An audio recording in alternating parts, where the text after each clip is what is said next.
Distinguished guests, fellow colleagues, ladies and gentlemen, welcome to today's CLC Lecture Series. My name is Brian, and today's lecture topic has a special place in my heart. As a young planner, in 2007, I was given the honor of being the first URA coordinator, and we have come full circle now that I'm in the Center for Liveable Cities. The center was jointly established by the Ministry of National Development and the Ministry of Environment and Water Resources in 2008 to distill, create, and share knowledge on livable and sustainable cities. The CLC Lecture Series is one of the platforms through which urban thought leaders have shared best practices and exchanged ideas and experiences.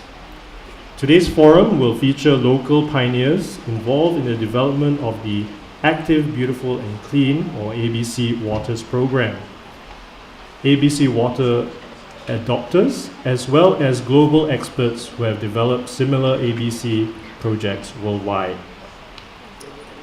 The forum will start with session 1 on the stock-taking of the current progress of the ABC Waters program, and we are pleased to have with us today Mr. Tang Wan Singh from PUB, Ms. Yu-Ning from URA, Mr. Jason Wright from NParks, Mr. Jason Fu from JTC Corporation, Mr. Tobias Bauer from Atelier Dreisettel, and Ms. Tay B. Chu from HDB to share with us their organization's work on ABC Waters.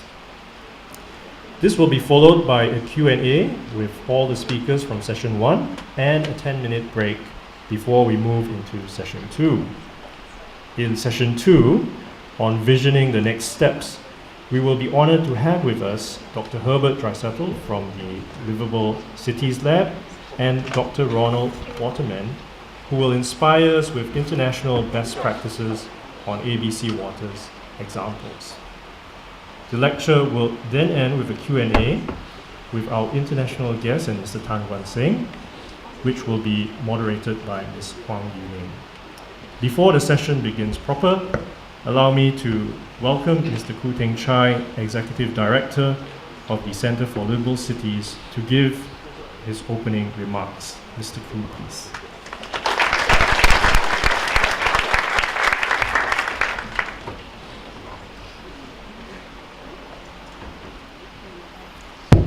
Good morning and happy Year of the Goat. I was asking colleagues sitting next to me, we know there's a water buffalo, but I don't think there's a water goat, right? So otherwise, we should be happy Year of the Water Goat. But I think one of our speakers today, Herbert Dreisettel, was born, 60 years ago. In the Year of the Goat. So let's wish him a special happy Year of the Goat for him. So thank you all for showing up this morning for a somewhat extended CLC lecture. And the reason why we decided, to have, instead of just a lecture, but a pretty extended forum, is because we felt that there was quite a lot to share in this area. And it's really an important area where we think, for a city like Singapore, which is so highly urbanized, and where water plays such an important role, I think this is a topic that I think all of us need to pay quite close attention to. Now, we all know that Singapore is now 5.5 million population on a little island, just about 700 square kilometers, so very densely populated. And yet, we have the distinction of being one of the more livable cities in the world. And I think that distinction comes from a lot of things, but probably chief of those is the fact that Singapore is known as a very green city. So we've done very well in greenery, thanks to the efforts of NParks and many others. And green is now kind of almost, is mainstream, right, if you like. We have all sorts of policies and programs, including things that involve the people like the community in bloom. So green is kind of almost embedded in all our planning development processes, and I dare say even in the DNA, all of us, that we all automatically, want to see more trees and more green and more landscaping in Singapore. But what about water? It's so pervasive in Singapore, but can we be, in addition to being a city in a garden, can we also be a city of gardens and water? So water, I think, can be a bane or a boon for cities. Many cities grew around water, as we all know, port cities by the sea or river or lake. Many great cities like London, like Paris, like Geneva. And some have become renowned as cities of water, like Venice, Suzhou in China, which won the Lee Kuan Yew World City Prize last year, and many Dutch cities, like Amsterdam. But what was a boon became a bane when industrialization brought about severe pollution in the 19th century in many of these cities. Before things were cleaned up with sewage systems and better environmental management, which only progressively became better by the middle of the 20th century. Now, Singapore was also a port city.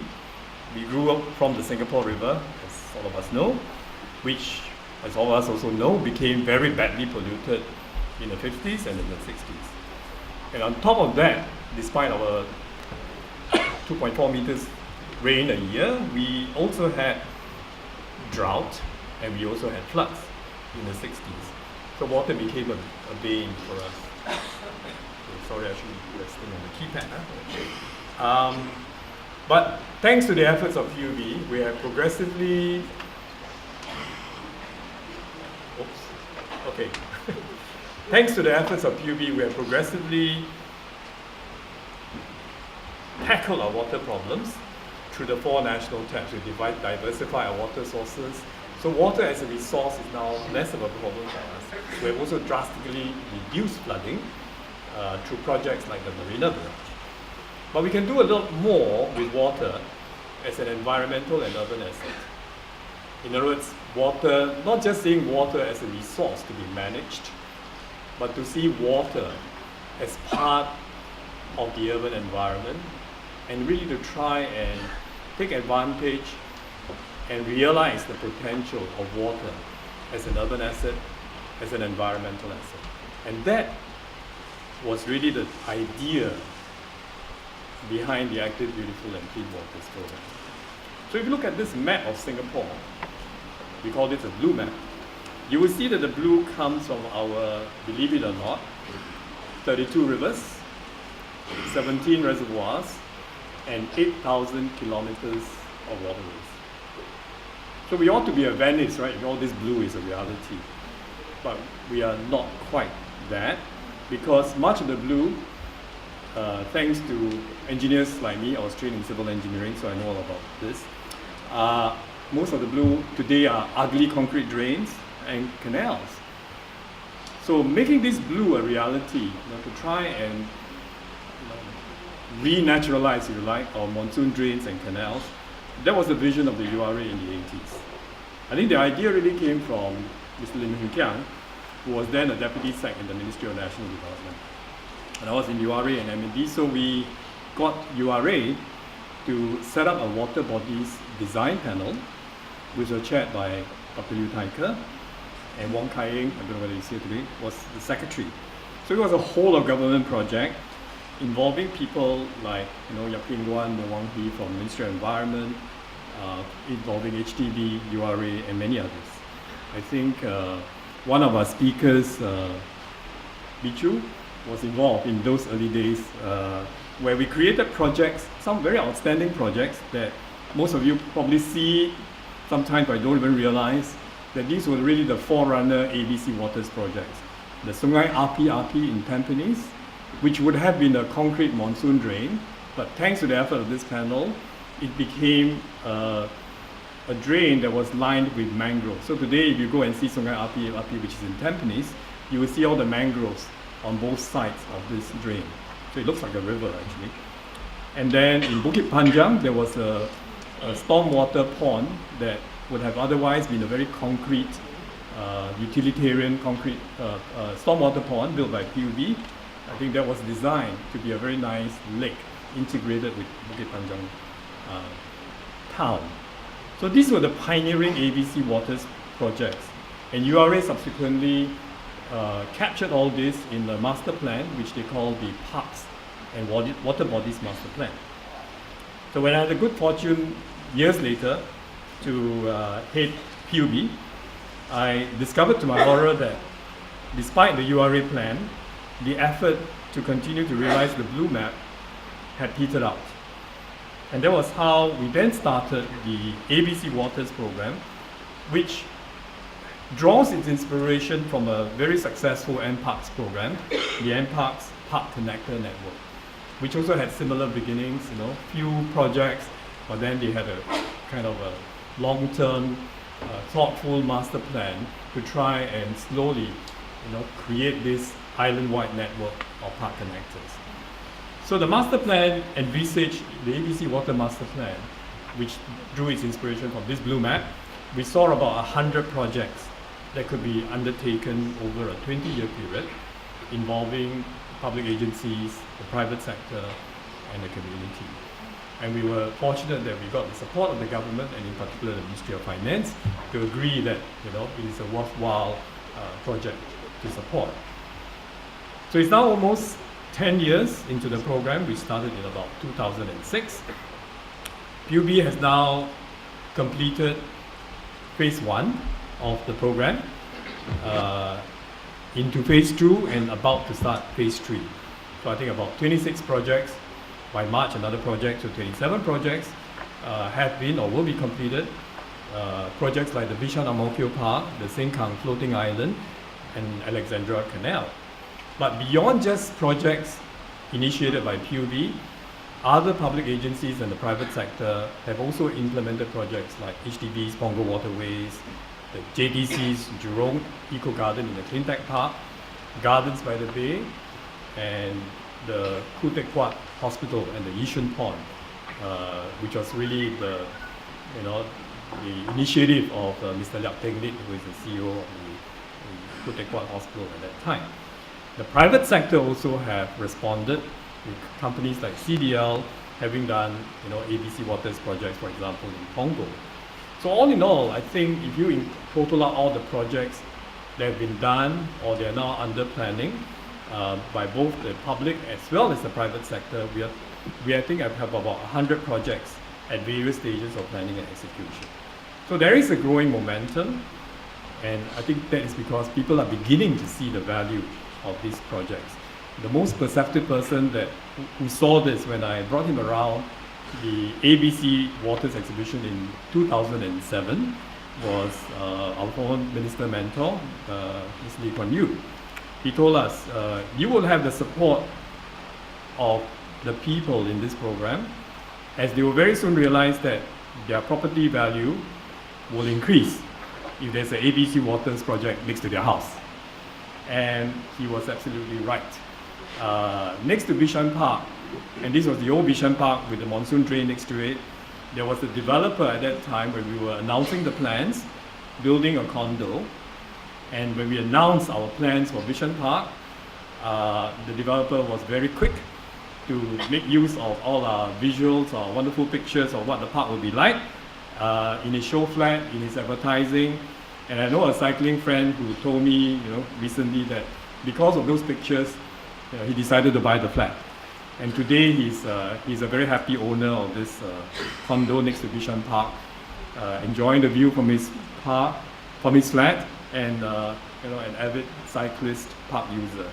And I'm sure his flat has appreciated in value. I think the community value, other than monetary value, I think the community value of ABC Waters projects is that people now really can get so much closer to water and appreciate its beauty, its cleanliness, as well as the greenery and nature that comes with water. Children can get their feet wet in Bishan Park, compared to the old monsoon drain. They can now walk right up to the little stream. They can catch fishes, and they can see all sorts of wildlife, like egrets and otters. Water sports groups are now enjoying a revival in our reservoirs and in Marina Bay with sailing, kayaking, rowing, and many other activities. So what's next? Which is what I think we want to kind of focus our discussions on this morning. we have a growing momentum. More private developers are coming on board. The industry is developing as more architects and engineers and contractors understand how to design and build according to ABC Water's design principles, guided by the ABC Water's design guidelines, which PUB periodically updates with the latest examples from completed projects. But ABC Waters is still seen as an add-on. It is not something which planners, developers, architects, and engineers automatically design into their plans and projects. PUB designed the Marina Barrage originally as a pretty utilitarian, square, ugly pump house, probably fenced up with the man with a gun saying it's a protected area. But URA told PUB this will not do. You're building this utilitarian structure right in the heart of the city. And so, PUB, with the help of URA, then designed the Marina Barrage to be what it is today, with that green roof, and open it up to the community. So what is otherwise, an ugly, water infrastructure becomes now a community space right in the heart of the city. So can we do this for all water infrastructure projects, not just a few? And I think PUB is moving in that direction with phase 3 of the ABC Waters projects, and also with their latest guidelines on stormwater management, which is about trying to encourage developers to have more soft areas, more porous areas, to have retention ponds and structures and so on. I think we're beginning to see that happen. Can we see all our residential areas designed with ABC Waters principles? I think PUB is starting to do that in one estate called Windsor Park. I think Guan Sai might talk about that. So instead of having the typical typology of road and the concrete drain and the footpath, why not turn it into something different using ABC Waters principle? And Windsor Park is one of the first projects of its kind in the estate upgrading program that MND does. Can all HDB towns be designed with ABC Waters principles? Bichu is a pioneer. She did Sungai Api-Api. We experimented with a rain garden in HDB in Balam Estate. Now it's called Balam Gardens. Because when you're trying something new, there are always lots of naysayers, especially engineers like me, who are worried about, you do all this landscaping, what does it do to my friction factor, and can it help channel the water quickly away? So we experimented with a rain garden in HDB's Balam Estate, and I think today HDB is doing a lot more. Pongo Waterways was one of those inspirational projects where they link up two reservoirs with the newly created waterways in Pongo. And I think within Pongo Town, HDB is creating an ABC Waters precinct. When I visited Kansas City years ago when I was in PUB, Kansas City in the States had this campaign to have 10,000 rain gardens. And Kansas City is a very tiny city compared to Singapore. So I was asking Bichu, hey, we should have a campaign to have 100,000 rain gardens in Singapore. And I think that's very achievable. But it's not just housing, the city, infrastructure, even in industrial parks. JTC has led the way in designing industrial parks that make use of ABC Waters principle, eco-industrial parks, if you like. And I think the pioneering effort is the Clean Tech Park in Jerome. I remember I was on the steering committee of this Clean Tech Park trying to figure out what we have to do. Then I asked my good friend Herbert Dreisaitl, hey, can you help JTC come up with some ideas? And I think Herbert and Dreisaitl came up with a master plan for the Clean Tech Park, which I must say that JTC, through the efforts of people like Jason Fu, have really executed very, very well, and you hear from him afterwards.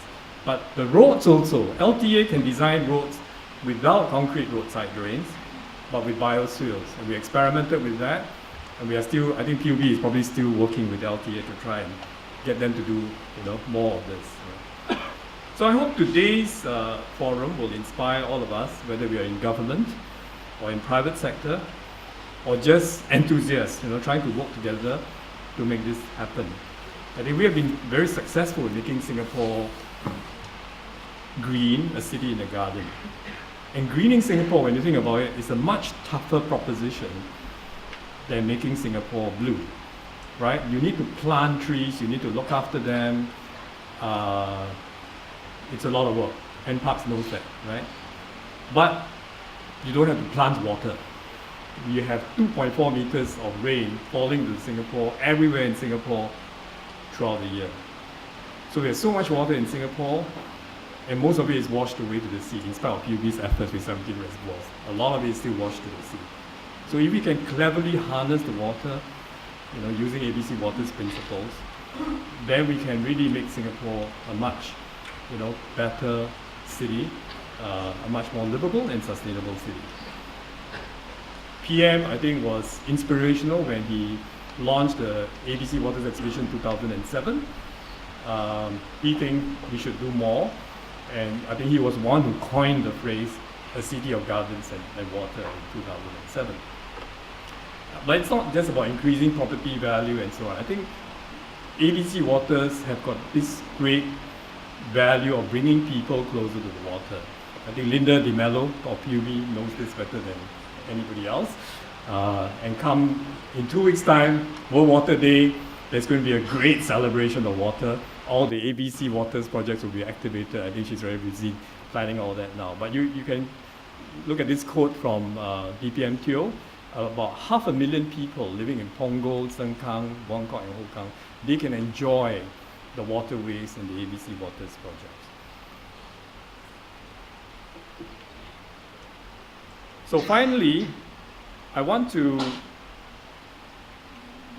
ask to draw inspiration from a very young person who wrote this inspiring piece in the CLC's Urban Solutions. She's a staff in PUB and attached to CLC for a little while. And I challenged her to, how can we bring water and cities closer together? Can you write a piece to kind of inspire people? And so she came up with this idea of the idea that the urban planner is a chef. And so she says, you can read it here, urban planning and development is like cooking, right? So for great food, skill is needed. Renowned chefs are able to use combination of good ingredients, blah, blah, blah, blah, blah. So similarly, good urban planners using the right mixture of infra-architectural elements to build can build a livable city within geographical, socio-economic planning parameters. Okay, a little bit chim, huh? But the idea is that, in the urban planning process, water, our drainage infrastructure, waterways, water bodies, is one such ingredient in urban planning. So if you use it poorly, if water is just thought of as an infrastructure, utility, after I do all the planning, I think about water, then you end up with most of the kind of urban landscape that we see. The landscape that is scarred with utilitarian-looking concrete channels. But if you use it well, if you think about it up front and you think of it as, hey, this is a very important ingredient in the urban planning process, it has phenomenal potential in enhancing the cityscape.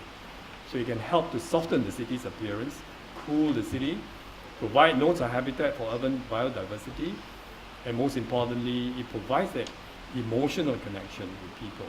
Peaceful waters bring calm, while choppy or rushing waters instill fear and anxiety. So anyway, if you want to read the whole of, I'm doing an advertisement now for CLC, the article, you can download it, or we can get you a copy of the Urban Solutions, right? And I think this is also an advertisement for people who want to join CLC. It is an interesting place to work in, where you can, be inspired to write, articles like that. Okay, so and off to introduce the speakers. I think we have a stellar group of speakers this morning. Guan Sen, who is the Chief Sustainability Officer in PUB, who is going to talk to you about the whole ABC Waters program, how it started and where it is now today, and he's still very much at it. I had to convert a lot of very skeptical engineers in PUB. It was tough. And I'm so glad that, Guan Sen is one of the converts. So today he's a champion for ABC Waters and the leader in PUB. So you'll hear from him. At URA, I think, as I said, you all started with URA. They are the urban planners, and Yu-Ning has taken a very leading role. I think she's kind of seen both sides because she supported PUB very strongly as a member of the Water Network panel, and now she's kind of in charge of the whole master planning process in URA. So she has the ability to make things happen. Mainstreaming ABC Waters can happen with people like Yu-Ning, in charge. We have also Bichu from HDB I mentioned, so she's going to talk to us about what HDB has done as well as some of the new ideas, like what HDB is doing in Bidadari and Tampines North and so on, right? Some very exciting projects coming.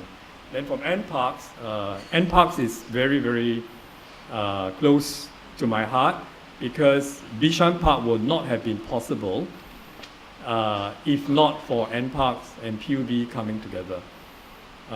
And sometimes we hear people, this one's for Helen Chen, we hear people saying, oh, NParks is very nice, but it's a very expensive project. But if you look at it this way, what was there before was an old park, a fairly jaded park, popular no doubt, but jaded, in need of a facelift or in need of a renewal, the Bishan Park, and a pretty, typical ugly monsoon drain along the side.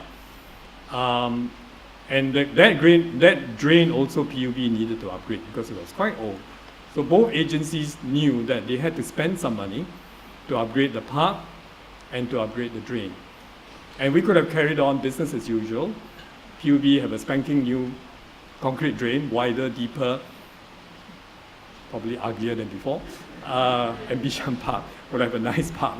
But we got together and we said, why don't we combine our resources and use the new ideas of ABC Waters to create this new project.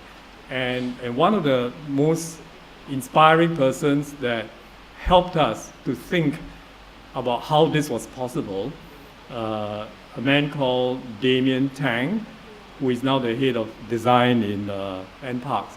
And Damien Tang is a wonderful person who is both a landscape architect as well, I think, as an urban planner. So you could kind of see the connection, and he helped to come up with some of the initial ideas, of the Bishan Park. And of course, Herbert Dreisaitl and his firm subsequently, translated that into what you see today. So that's NParks, and I think today we have Damien is away, but Jason Wright is here to talk on behalf of NParks. And then we have JTC, Jason Fu. I talked about Clean Tech Park earlier, and I was very, very pleasantly surprised several months ago when I went on a visit of Clean Tech Park. I was shown around by Jason that JTC is implementing Clean Tech Park with a kind of a very deep passion, with a very, very deep sense of concern, not just for water but the environment and of heritage, because they are, restoring, or in fact they have kept the old dragon kiln there. And I think when you hear Jason speak, you will realize that he's someone who is really, really sensitive about how to develop in a way that doesn't, scar the environment. So I think, this is really a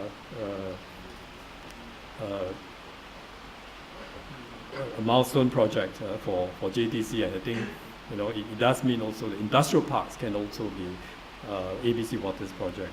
And then we have Tobias in Dreisaitl Architecture, who has done many, many, many of such projects, not just in Singapore, but all around the world. I think we did Bishan. Herbert was first in Singapore. No, Tobias was first in Singapore. I persuaded Herbert to set up an office in Singapore, and Tobias was one of the people he brought out from Germany to head up the office in Singapore. And you could see him working, trying all the projects out in the field, trying out the different ideas. And I think he's very much now settled in Singapore, I believe, because he has not only shared a lot of knowledge and acquired a lot of experience, he has also acquired a Singaporean wife and a Singaporean baby. So these are the speakers, and of course, for the second half, we have two renowned international speakers. Herbert, I've already introduced. I think he probably more than anybody else in the world is the expert in this area of waterscapes for cities. So I think we will hear from him what are his latest ideas, so that we can be inspired to see how we can mainstream ABC Waters. And the other person who I have met for a few years and really been inspired, and his name says it all, Dr. Waterman, right? Who else can speak about water as authoritatively as Dr. Waterman, right? And I think you'll be glad to. Okay, I don't know what I did to this thing, but I think Dr. Waterman talked to us yesterday, and today I think he's going to share with us some of his ideas, which I think you will find very interesting. So with that, I hope you'll enjoy this session this morning. It's a bit long, but bear with us, and I hope you'll stay throughout. Thank you very much. Yeah.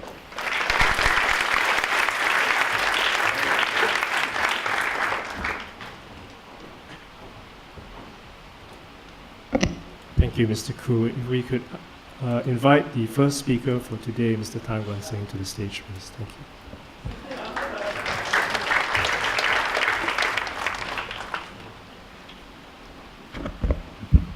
Okay, yeah. Good morning, everybody. Yep. Very glad to see such a huge crowd here this morning. And first, let me thank CLC for organizing this lecture series. I think it's a wonderful forum for people like us, professionals, practitioners, and also government agencies to come together to share with one another and to learn from one another, so that we can take the ABC Waters program to a higher level, and also to make it more pervasive in Singapore. Well, I have the privilege or the task of taking charge of the ABC Waters program when I was a director in PUB in 2006, of course under the capable leadership and guidance from Mr. Khoo, who was then the chief executive. And so I was in charge of formulating, developing all the plans, and implementing all the program. So this morning I will just give you a quick run through of what we have done throughout the past almost 9 years, since 2006, of what the PUB has done with the ABC Waters program. Okay, the outline, basically first I'll talk about why did we do ABC Waters program. Okay, the first thing is really the thinking behind the ABC Waters is to create beautiful waterways and water bodies, so that the public will be able to enjoy them, and in the process, then they will bond with the water, and so cherish it, and also help them to conserve our precious water resource.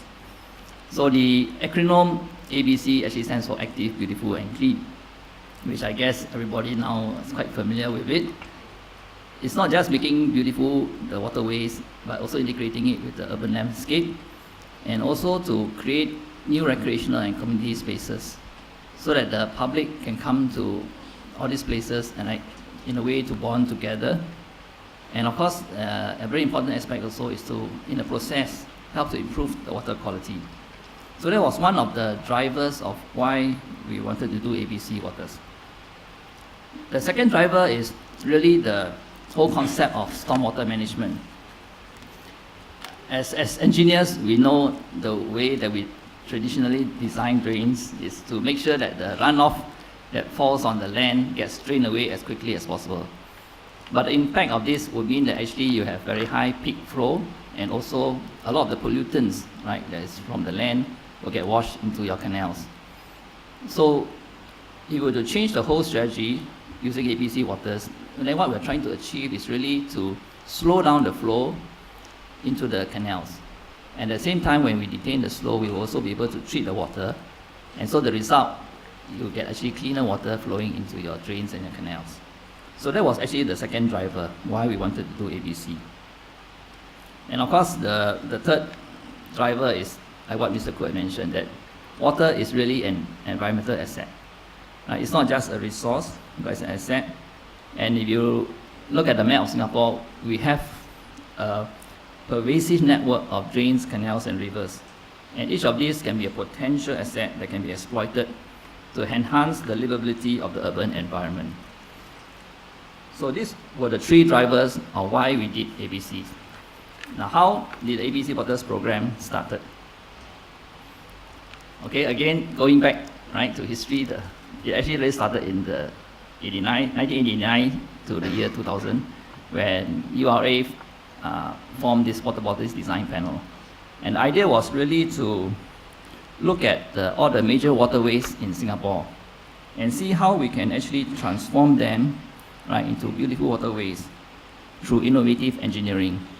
So, for example, the picture that you see of the Sungai Api-Api, right? How we created this river is actually you have two bypass canals at the side of the river, so that the high flows are channeled underground, right? So what you see are only the normal flows, and through this process you can actually then preserve the mangroves that were actually growing on the riverbanks. So these were some of the ways that we actually, the panel at that point in time, right, designed the drains to create these aesthetic waterways. The second thing is that there is paradigm shift in the way we govern our water. As you know, reservoirs are always areas that are out of bounds to public access, right? So in the past, nobody can get near to reservoirs, and that is still the case in a lot of overseas countries. But in 2005 and 2006, the Ministry of Environment, under our Minister Yaacob then, they made a paradigm shift, right? And PUB opened up our reservoirs for public access and for recreational activities. The whole idea is really to get the public to be able to take ownership of the water resources, and so in that sense, then they become the guardians for our water. So instead of keeping out the public, we actually welcome them, right, through the water bodies, and through the process, then we get them engaged and take ownership. And so that's how the ABC Water started. It was a humble beginning actually in 2006. PUB actually started with 3 demonstration projects. One in Bedok Reservoir, one in MacRitchie Reservoir, and the third one is at Kallang River, Kolam Ayer, which is actually this location that you see. So the idea was to have these 3 demonstration projects to show the other agencies and also the public that this can be done, right? And actually we had a series of public consultations, right, to improve the design, and so finally then we implemented the project. So that is really how the program started. But the big bang came actually in February 2007, when we organized a 1-week-long public exhibition. It was held at the Asian Civilization Museum. It was a very hectic time for me because we actually had to run the exhibition for 1 whole week, and a lot of students, residents, and also, of course, all the major decision makers all came to the exhibition. And the PM was the guest of honor, and in his speech, I quote, he said, "In the past, we protected our water resource by keeping people away from them. Now we will bring people closer to water so that they will enjoy and cherish it more. By linking up our water bodies and waterways, we will create new community spaces that are clean, pleasant, and bustling with life and activities. We will integrate our water bodies with our parks and green spaces and turn Singapore into a city of gardens and waters." So that was really the vision, right, that PM had for us. Okay, so since then, what have we done? What have we achieved? Okay, so this is a map of Singapore that shows you all the projects that are either completed or in progress. Right, so if you were to count them, that about 60 of them have been projects have been completed, and another 40 are in progress. Okay, so this comprises projects that are done by PUB and also by other agencies, and also the private sector, right, the ABC Water certified projects. And interestingly, out of the 42 ABC Water certified projects, about 70% of them are in residential developments. So you can see that actually the private sector are already on board. Okay, here are some examples of some of the big projects that we have completed, right, since the start. This is the Lower Seletar Reservoir at the called the Family Bay Water Reservoir. And it's the first ABC Waters project that was open to the public by Prime Minister. And we had a multi-purpose stage there, which can double up as a children's playground. And in fact, we actually staged a Vietnamese water puppet show during the opening in June. And that was during the Singapore International Water Week. So it was a very interesting concept, and actually it is such a great attraction, right, for the public. This is the Sengkang floating wetland in Punggol River or Punggol Reservoir. And the key thing about this is actually the wetland itself, which is half the size of a football field. Right, the wetland, of course, will help to clean the water, but at the same time, it became a very rich habitat, right, for birds, for dragonflies, for fishes. And of course, we created also these two nice-looking bridges. On one side is a fixed bridge that links to the Anchorvale CC and the Sengkang Sports Centre. And then on the other side is a floating bridge that will link to the Kallang Riverside Park. Another project that was completed is the Alexandra Canal. Here we created a deck over the existing canal, right, and then we pump water from the canal and let it flow into 3 different types of wetlands. Floating wetland, a subsurface wetland, and a surface wetland.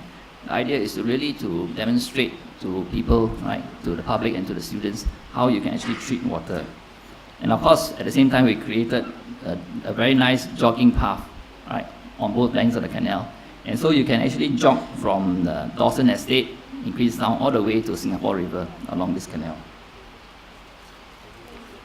Then another one that's more recent project that was completed is the Geylang River. Okay, this was done as part of the drainage improvement works. So because we had to widen and deepen the Geylang River for flood elevation, so we, in a way, we took advantage of it, and we actually greened the canal walls, and at the same time, we also created a wider promenade for cycling and jogging. And so the public can now actually jog from Geylang Road all the way to Kallang Basin. Okay, besides PUB, of course, the other government agencies also have implemented several projects. Here I'll just show you 3 of the iconic ones. Of course, the Punggol Waterway by HDB, then the Cleansing Biotope at the Jurong Eco Garden by JDC, and the Sengkang Riverside Park by NParks. And not forgetting, we also have a lot of examples from the private sector. Developers like CDL, Capital Land, and Local Land. They have also implemented a lot of ABC water features into their housing projects.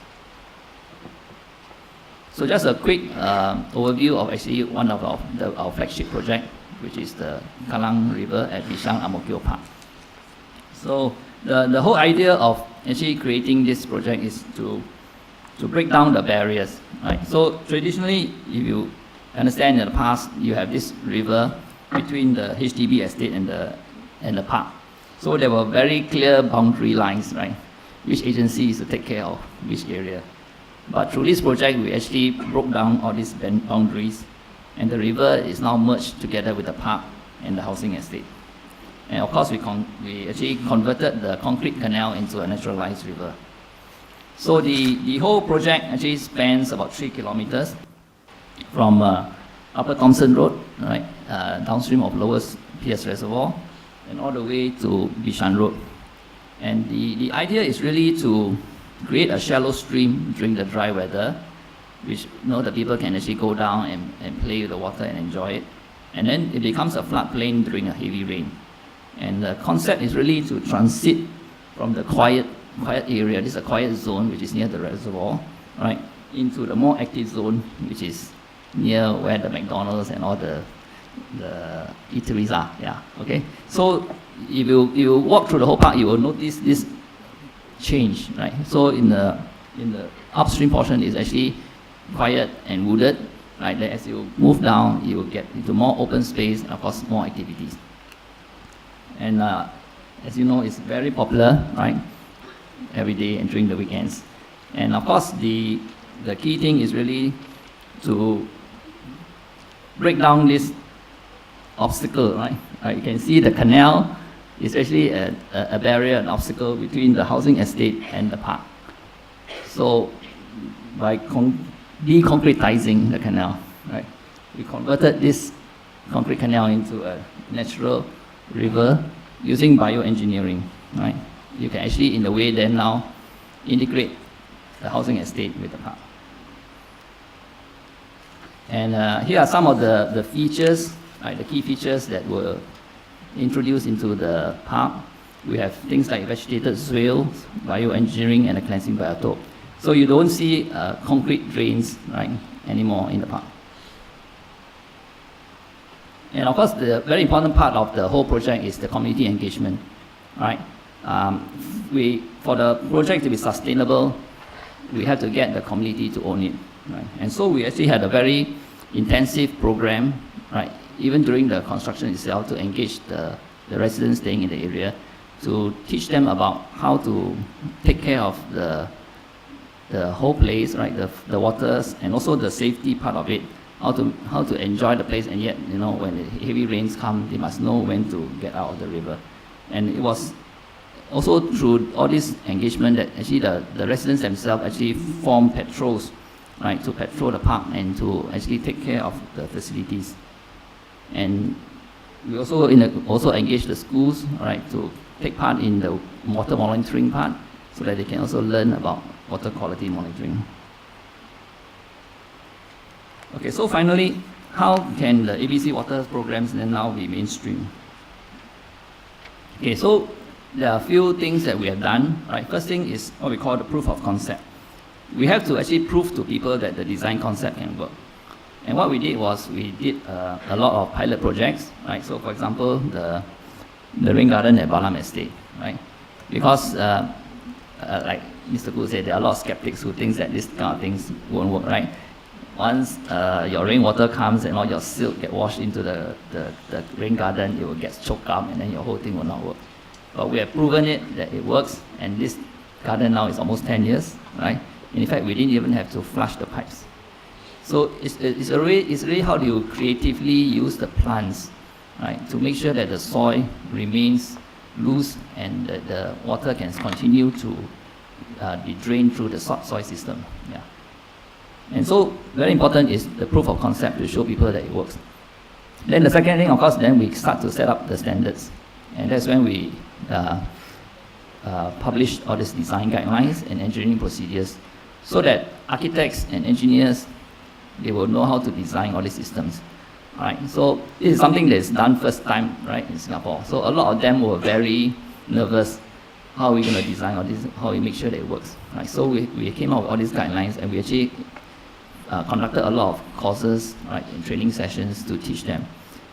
And then the thirdly we did was to incentivize the private sector, okay, to get them interested, to get them on board. We have to give them some incentive, and actually we work out this ABC Water Certification Scheme, where for a particular project, if they meet certain criteria, they can then be awarded this certificate, and then they can use it in their publicity, in their sales launches and all that. And of course, finally, very important, to complete the whole ecosystem, you have to build up the industry, right? So that is done through a lot of trainings and seminars and talks, and also the schools, right? So as of now, we have the polytechnics and the NUS and NTU. They actually included modules and courses into their curriculum on ABC Waters. And of course, the IES have also worked together with UB to run this ABC Waters professional program. And as of now, since 2011, about 200 of the professionals have attended the course, and 40 of them are actually ABC Waters certified professionals. And okay, so to mainstream the ABC Waters, it's not just the ad hoc projects at different places, but really we are trying to make it pervasive. And one of the things we have done now is in the private estate in Windsor Park, where together with the MND's estate upgrading program, we actually redesigned the whole drainage in the park. So instead of using a normal concrete drain that you will see, we created things like vegetated swales, right?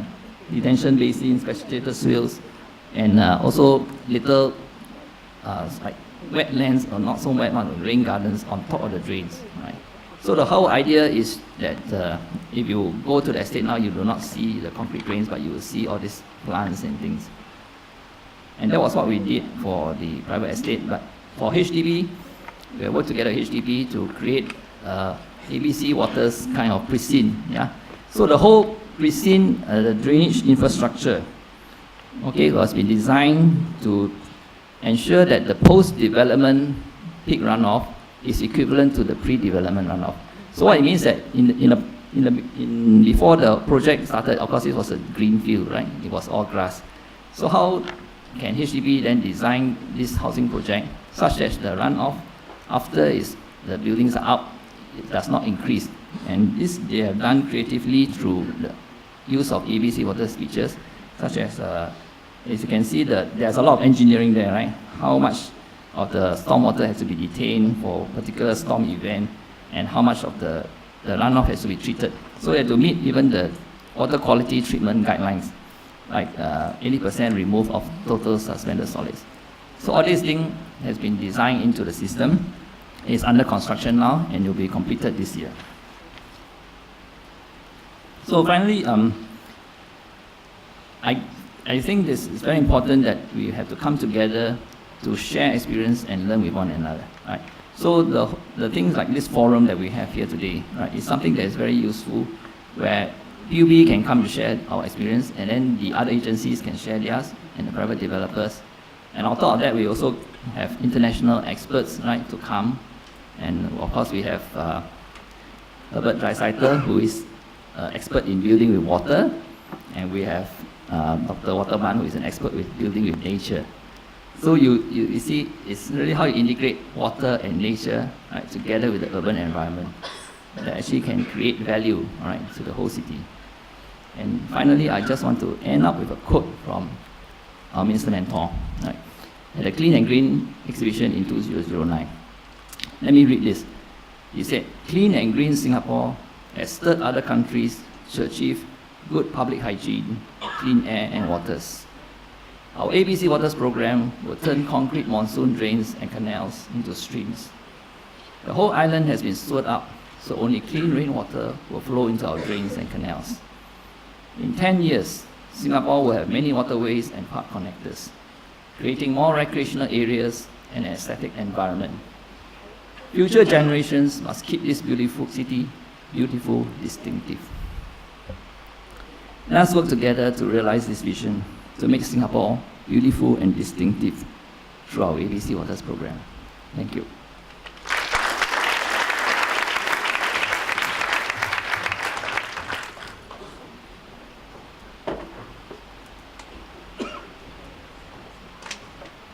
Thank you, Guan Seng.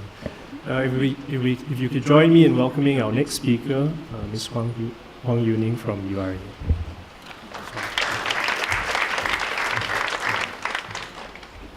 Hi, good morning, everyone. So you've seen how the transformation of Bishan Park happens, but actually URA's love affair with water begins way back. I think Mr. Koo has mentioned the Waterbodies design panel, and as part of the lead-ups to some of these concept plans and master plans, the notion of greenery and water remains very much top of mind when we do our plans. And it's very much bringing that notion of a sense of islandness to our environment that we feel is important in the planning, and making sure that we, in a way, maximize our assets. Because if these drains are only concrete drains, they become, in a way, a negative asset. Whereas if you turn it into something really beautiful and attractive, it doubles up and help optimize the use of that space as well.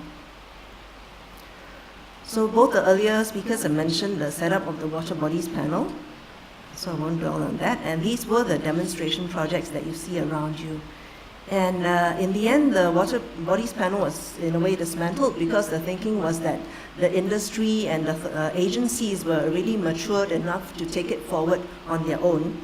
But I think sadly that didn't quite happen that way. So later it was good that PUB, when Mr. Koo went there, PUB picked it up again and made a new concerted effort in driving the ABC Waters movement. But along the way, we continue to try and push for having the water bodies become an asset and tie it together with the greenery. So the idea of connectivity and access to these assets that we have, be it the greenery or the waterway, remains very much something that we endeavor to do in our plans. And we also continuously look for opportunities to do that. As master planners, we can come up with the ideas, but often it depends on the implementing agency to take it forward and in a way drive the project. So if you compare the two plans up there, so if you compare the two plans up there, you can see in the 03 plan, this is Punggol. There wasn't that Punggol waterway that you later see in the 2008 plan. It was because along the way between the two plans, there was this notion of doing Punggol 21 plus, in a way a reimagining of Punggol town. And URA was tasked to come up with some ideas for the area, and we kind of thought about, because at that time PUB was looking at damming up the two rivers on either side of Punggol, and we thought there's an opportunity to create a new waterway to rebalance the two reservoirs. And to PUB and HDB's credit, they took this very broad idea that we had to transform it into something that's really very wonderful and quite amazing asset for Punggol, creating a third waterway for Punggol town in a way. And as we develop our plans, as mentioned, we are looking to enhance the quality of the environment as well as the sense of identity and rootedness. So these waterways are not just aesthetically pleasing places, but they are also intended as places of identity and character that then identifies and creates distinctive places for people. And in a way, the structure plan that was done as a follow-up to the 2001 concept plan provides that framework to guide the master plan review. And two of the key products of that plan was the Parks and Waterbodies plan and Identities plan, where we try to further the notion of bringing together the waterways as well as the greenery spaces. And the whole idea was to open up more waterways and waterfronts for public enjoyment, so that it's not just, in a way, a utilitarian function, but becomes an asset for the whole community. And so here you see the plan that was prepared as a lead up to the 2003 master plan. So we're starting to identify some of the spaces, new spaces for new greenery and new waterways to happen. And also how to create a network effect remains very important to us, because as an island of very constrained land, making the best of our assets continues to be a priority, and often we are looking at making, in a way, more out of the little that we have to create a sense of place and enhance the assets that we have. So you see the way we try to bring together the coast in this plan, all around the coast as part of the 2008 master plan. We had the idea of creating a round island route around Singapore so that people can enjoy the greenery and the waterway around the coast. And MParks is continuing to bring this plan forward to try and implement it and bring it together. And we also experiment with new housing areas that we have. In the 2014 master plan, we announced plans to bring the ABC characters and features to Kampong Bugis as a residential precinct. Kampong Bugis is where, across from Sports Hub, near the Lavender MRT station, as well as the Kallang MRT station. And this is envisioned as a residential precinct. And these are the three concepts that we're working on to deliver in this area. A holistic ABC approach for the high density housing, that although it's for private housing, it's intended to be a fenceless precinct where the general public can enjoy and work with, and we want it to be an exemplary showcase. And there are other ideas of doing car light, reduced car parking, and people-centric walkability, environment, etc. So this plan was developed by Atelier Dreisaitl together with us and CPG. But why Kampong Bugis? Why do we want to make this exemplary precinct? I think it's very much benefits from the two waterways that's sitting next to, the Rochor Canal and the Kallang Canal on the east side. So, and it's fronting right onto Kallang Basin, so it has a tremendous location to be a demonstration project. And the idea is that it must function as well as when there are no developments on site. So most of water is to be held back, cleansed, and released. And the private developments must play their role in this, and we have to make the private developments in a way carry some of these features together with the public park that will be next to it, which would have bioswales, retention basins, etc.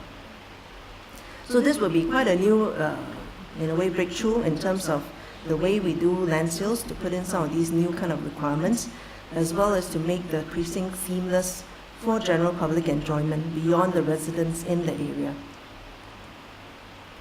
And see, these are some of the conceptual ideas that were developed as part of this plan. So these are some of the public spaces that will be seen there, including floodable plains and terrace rain gardens, etc.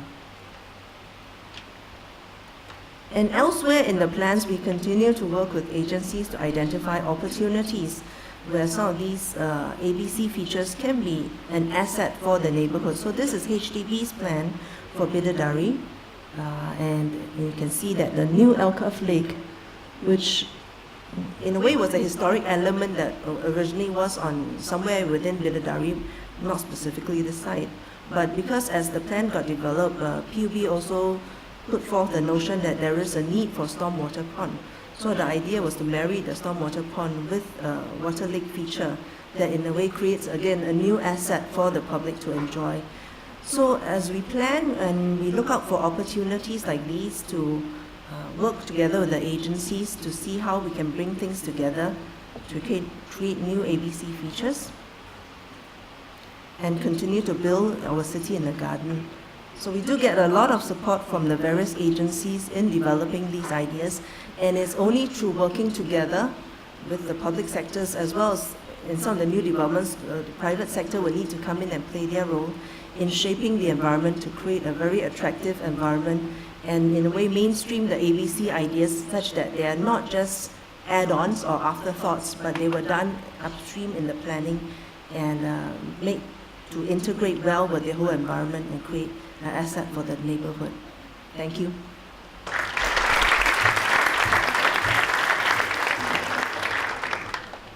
Thank you, Yu-Ning, for sharing URA's plans for ABC Waters program.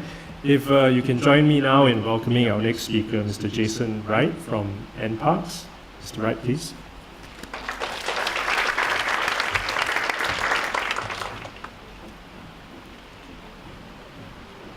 Okay. Good morning, everybody. Since the inception of the ABC program back in 2006, we at NParks saw the value of dovetailing this with our City in a Garden vision to create a city of gardens and water. So from the beginning, we worked with PUB on ways to actually transform the existing drainage infrastructure into more meaningful environments and landscapes. So from the beginning, we came up with very bold, exciting ideas such as this one to transform the Klang River. Just to give a quick stock take of some of our key projects done so far. One of our first projects was Sengkang Riverside Park. And the park is designed in such a way that all the surface water runoff then collects in the constructed wetlands, where it is cleansed and filtered before it then enters Punggol Reservoir. Another early project was Kolam Air Revitalisation, which was a pilot project to see how we could activate and green up the existing canal without actually affecting the existing concrete walls. We have a whole series of bioretention swales within our streetscape, such as here at Sengkang Way West, also other locations such as Dawson Road and Margaret Drive. We have a 80 square metre rain garden located within Lower Sleater Reservoir Park. So not only does this help with rainwater detention, it's also obviously a very attractive feature for the park. And being located next to a children's area, it becomes an educational resource. And of course, we have our most prominent project, Bishan Anokyo Park, which is a very successful example of interagency collaboration between NParks and PUB. I won't touch too much on the design, as I know this is going to be presented as well later on. And then running parallel next to Sungai Serangoon Park Connector, we have a very aesthetically pleasing bioretention swale that helps provide identity and allows people to get up very close and enjoy this feature. Now to touch upon some of the values that these ABC features provide to our parks and to our streetscape. First of all, a lot of these features, such as the bioretention swale here at Sungai Serangoon Park Connector, are very efficient in the short-term detention of rainwater here flowing down from the slope on the right-hand side. And these features then are very effective with the infiltration of rainwater, slowing it down, getting it into, or avoiding it going into drains and canals, which could potentially cause flooding issues downstream. We have the biotope at Bishan Amokyo Park, which has been proven very efficient at removing the suspended solids within the water. And this water then flows down into Klang River, so we are therefore improving the water quality. A lot of these features also attract biodiversity, helping NParks with its target of trying to connect people with nature. And you can see we're even connecting domestic wildlife to the nature. The image in the bottom left, this is actually of purple herons, which have now been found nesting and feeding in Bishan Amokyo Park. These weren't found previously before it was redeveloped, and now since it's been redeveloped, they have appeared, which can't entirely be attributed to the river revitalisation, but the fact that now the park has a whole habitat mosaic effect, with the river being a key component of that. Also in Bishan Amokyo Park, we've had some surprise visitors in the form of smooth-coated otters. They first appeared about a year ago, and over the past month we've had regular spottings of this pair who've been feeding and actually coming up into the park. And of course, a lot of these features are important nodes for the community to gather, for families to play, and for people to exercise. Environmental education is another key value that these features provide. Here at Bishan Amokyo Park, we've set up environmental education tours, which are aimed at families, primary school and secondary school students, which ties in with the school syllabus.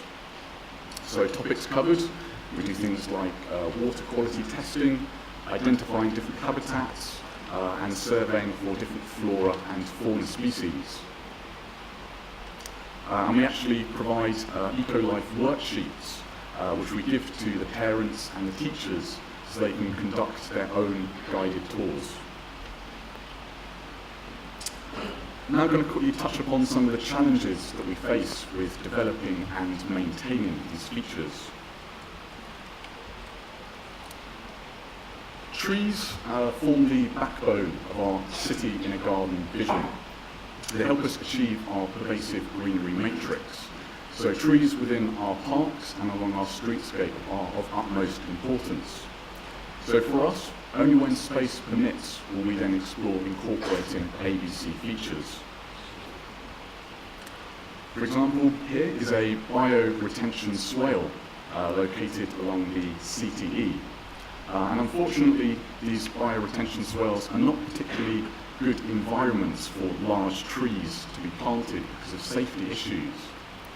I'm sure a lot of you have noticed that the trees in Singapore are very shallow rooting, as you can see in the top right. This is because we have very high clay content in our soil and quite low nutrient values. Also, the soil media used in these bioretention swales is very sandy. So having very sandy soil and shallow rooting trees is a potential safety concern. And unfortunately, there's not much data yet to prove how safe it is. So for the time being, we don't particularly encourage incorporating trees into these features. However, you'll notice that there actually is a tree here. This is a rain tree, which in about 30 years' time is going to get very large. This is when innovative design comes into play. The bioretention swale actually isn't continuous, it's fragmented.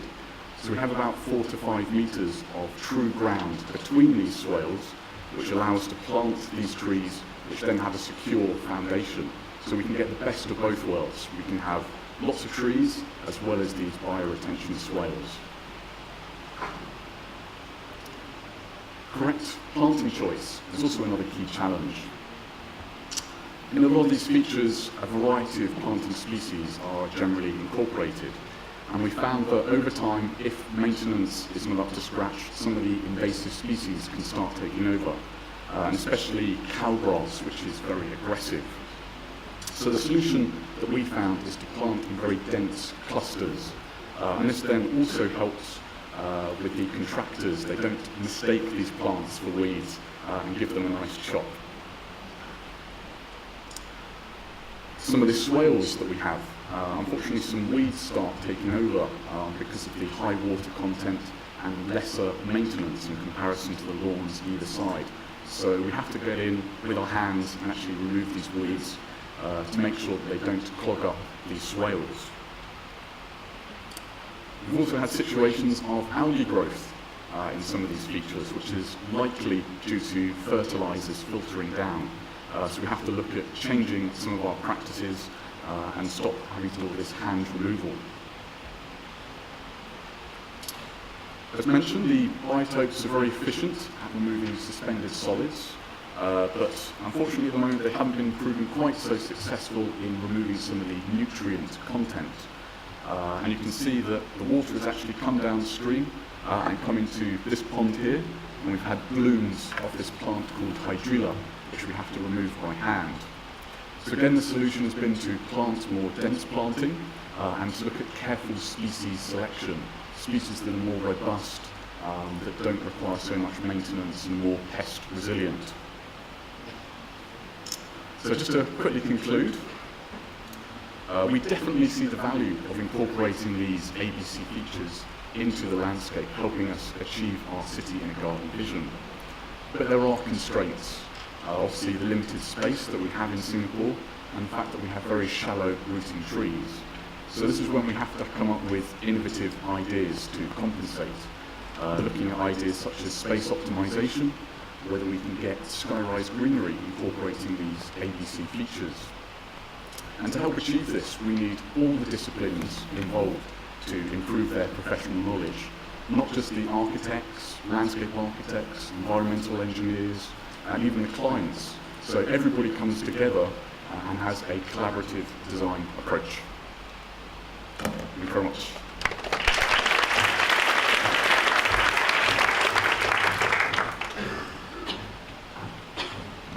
Thank you, Jason, for sharing and reminding us that it's not just blue, but blue and green.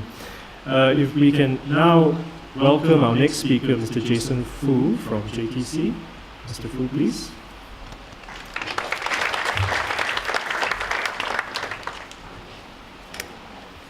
So, good morning, everyone. I'm Jason from JTC. So I'm very pleased today to be here today to share with you about our development, the Jurong Eco Garden at JTC Cleanwood Park. For those who are familiar with JTC, may be wondering why is JTC developing an eco park within our development. This is what we hope to share with you today. But before that, for the benefit of those who are not familiar with who we are, I'd like to start off by just giving a brief introduction of who we are. So JTC Corporation is actually one of the 10 statutory boards under the Ministry of Trade and Industry. And our role in Singapore is to master plan, develop, and market, maintain our industrial estates, which supports our manufacturing activities, and in turn, that will support our Singapore's economic growth. So today, we are one of the largest industrial landlords in Singapore by default, hosting about over 5,000 companies, SMEs, as well as MNCs, in our portfolio of about 7,000 hectares of industrial land and over 3 million square meters of ready-built space. So why are we here? This picture shows the typical industrial estates you can find in Singapore.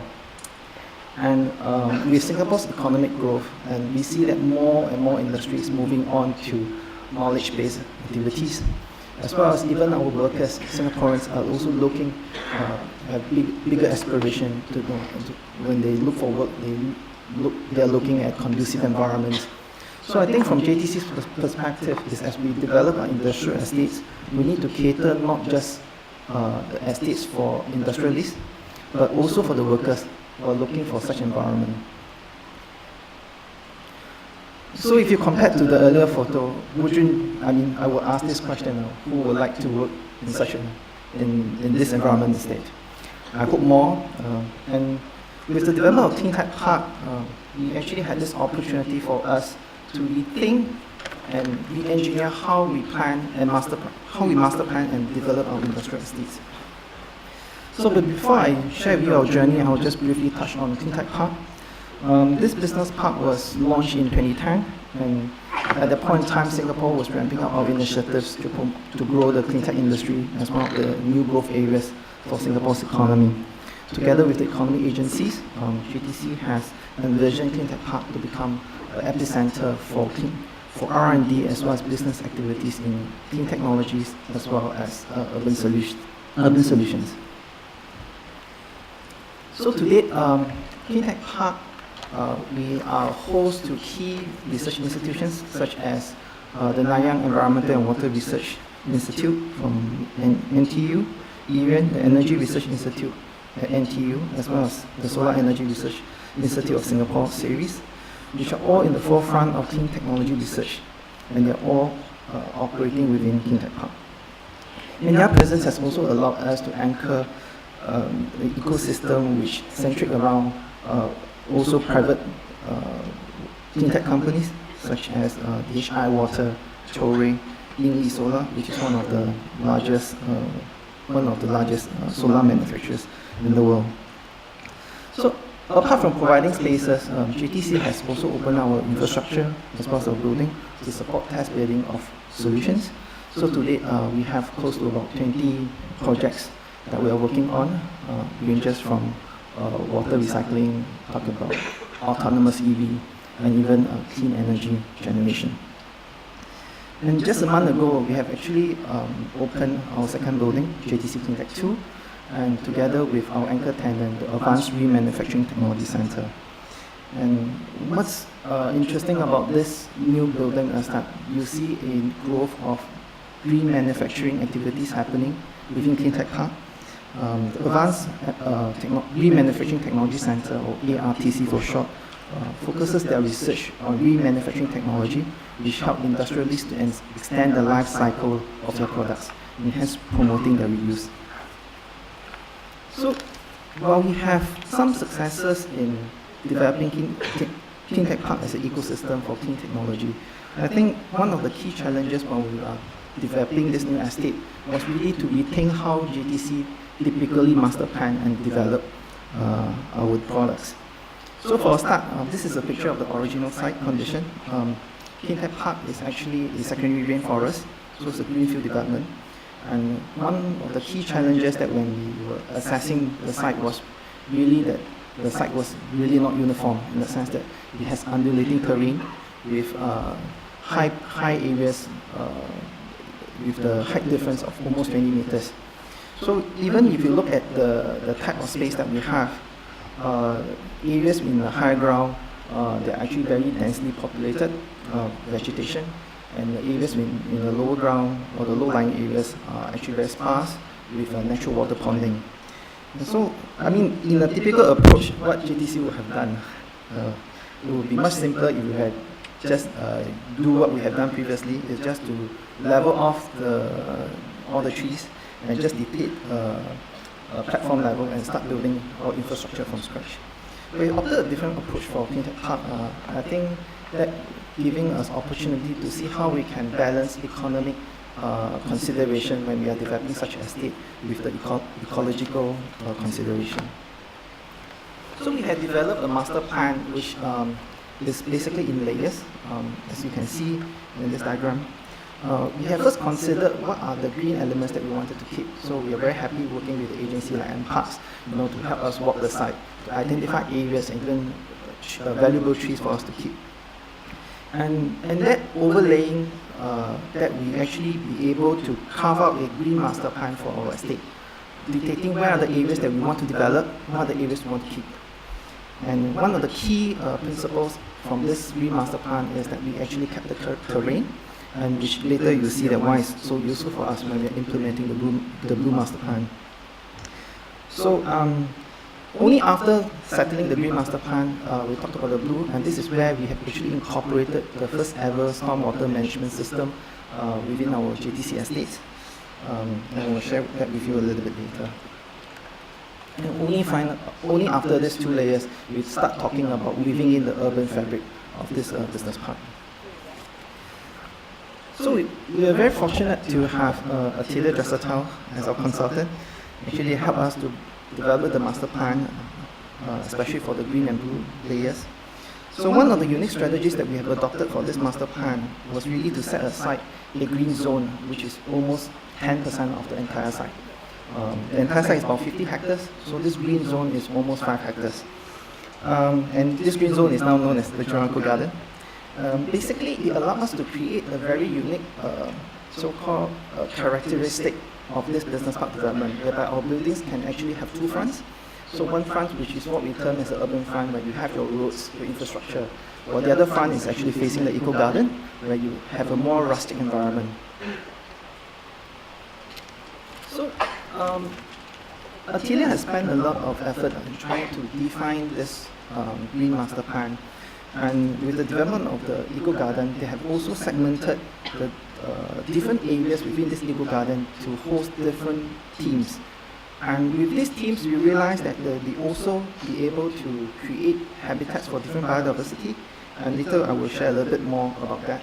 So for example, the summit forest site sits on the highest point within the whole development. And the natural dense vegetation is capped as it was. And what it does is that it supports different species, particular butterflies and birds, which are what we term as the forest species. Well, whereas in the south area, where there's the low-lying area, we have actually incorporated a swamp water forest, whereby it supports other biodiversity like dragonflies.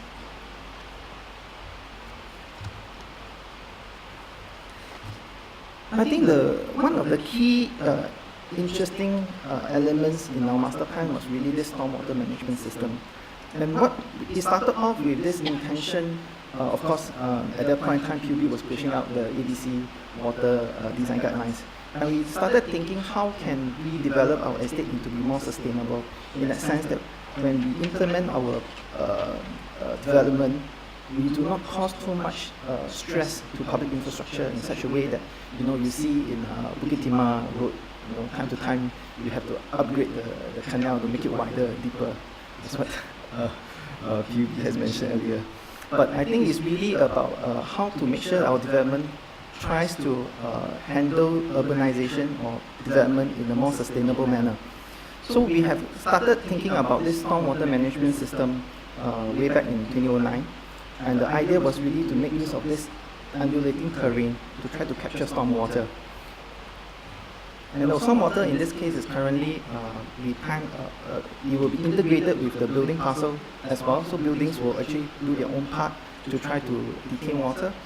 But in all the whole business park development, when it's fully developed, it will be able to capture 65% of the stormwater management, the stormwater. Some will ask why not 100%. I think because we have decided to keep the terrain, some of the water is naturally flowing outwards. So those are the waters that we will not commit back. I don't have a slide on this, but we have also undertaken sustainable development or sustainable construction methods. Most of the rocks that you see used in the swirls as well as the gradient walls, and even the structure, the lookout structure that we have, they are actually taken from our other project, which is the Jurong Rock Caverns. So basically for that project, we have excavated rocks, try to create a cavern to store hydrocarbons. And what we have done was that we used the rocks to actually construct the Jurong Eco Garden. So there are other things that we have used, like the concrete pavers, they are actually reused from our other park projects. And even the park furniture and the signages you see there are actually harvested from the wood that we have felled during the construction of the Eco Garden. Something which is very interesting, it didn't start out as a biodiversity hotspot, but with the Eco Garden, we realized that the business park, or in this case, Cleantech Park, has actually become relevant to other people besides the industrialists. For example, it has become a hotspot for nature photographers. We are aware that interest groups and avid photographers have been frequently visiting the Eco Garden to snap photos of the biodiversity there. In fact, we have been in contact with some of them who actually graciously shared the photos with us. These are actually taken from the park. In fact, they have become our partners in terms of biodiversity monitoring. From the photos that they have sent us, we realized that there were 12 species of bird species and 3 butterfly species, which was previously not recorded in our biodiversity audit. So this is one way that we can engage the community. Not forgetting, we have the 2 dragon kilns, which is within the boundary of Cleantech Park, but not in Cleantech Park.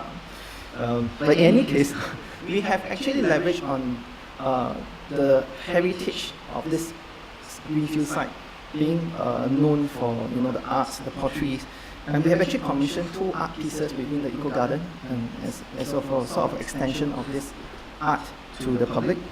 The first ceramic piece is actually a clay sculpture that was actually commissioned by a resident artist from one of the kilns. He actually uses the clay from the site to come up with the sculpture. The second sculpture was actually quite interesting in the sense that it was, I was told it's quite rare for artists to work together, and in fact, we actually got 5 of them to come together. They are locally based. Basically, the sculpture was commissioned using the rocks from the Jurong Haven as a material.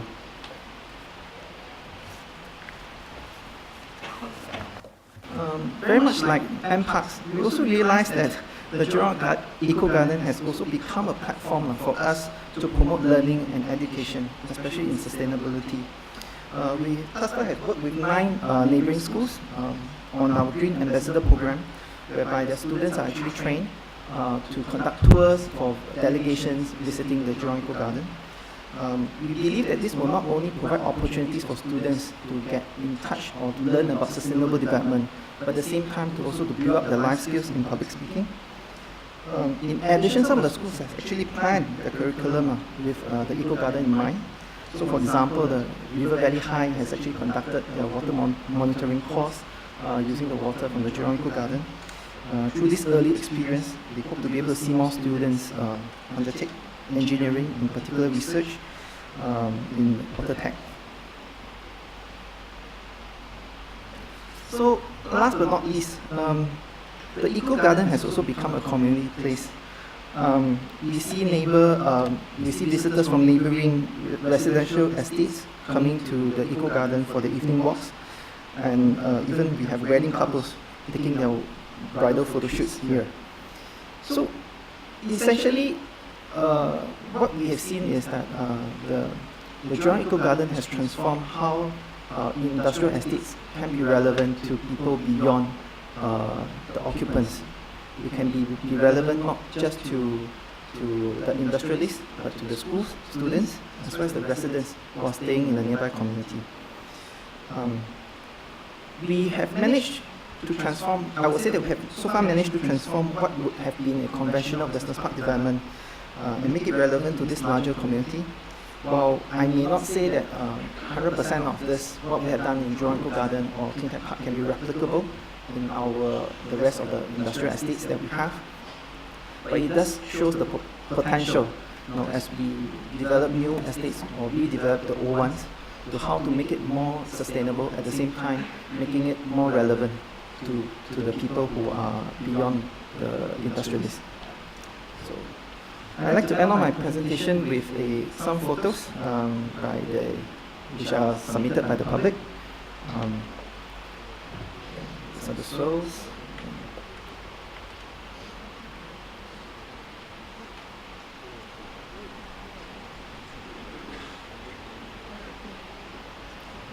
Thank you.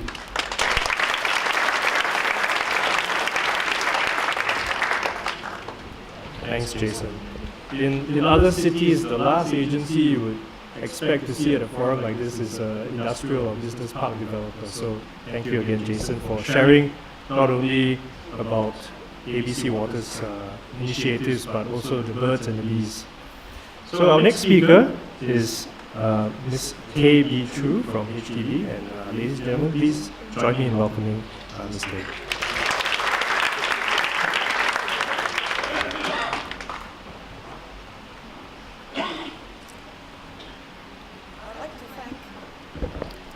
CLC for inviting me this morning and to share HDB's journey in incorporating water-sensitive urban design elements into our landscape and development.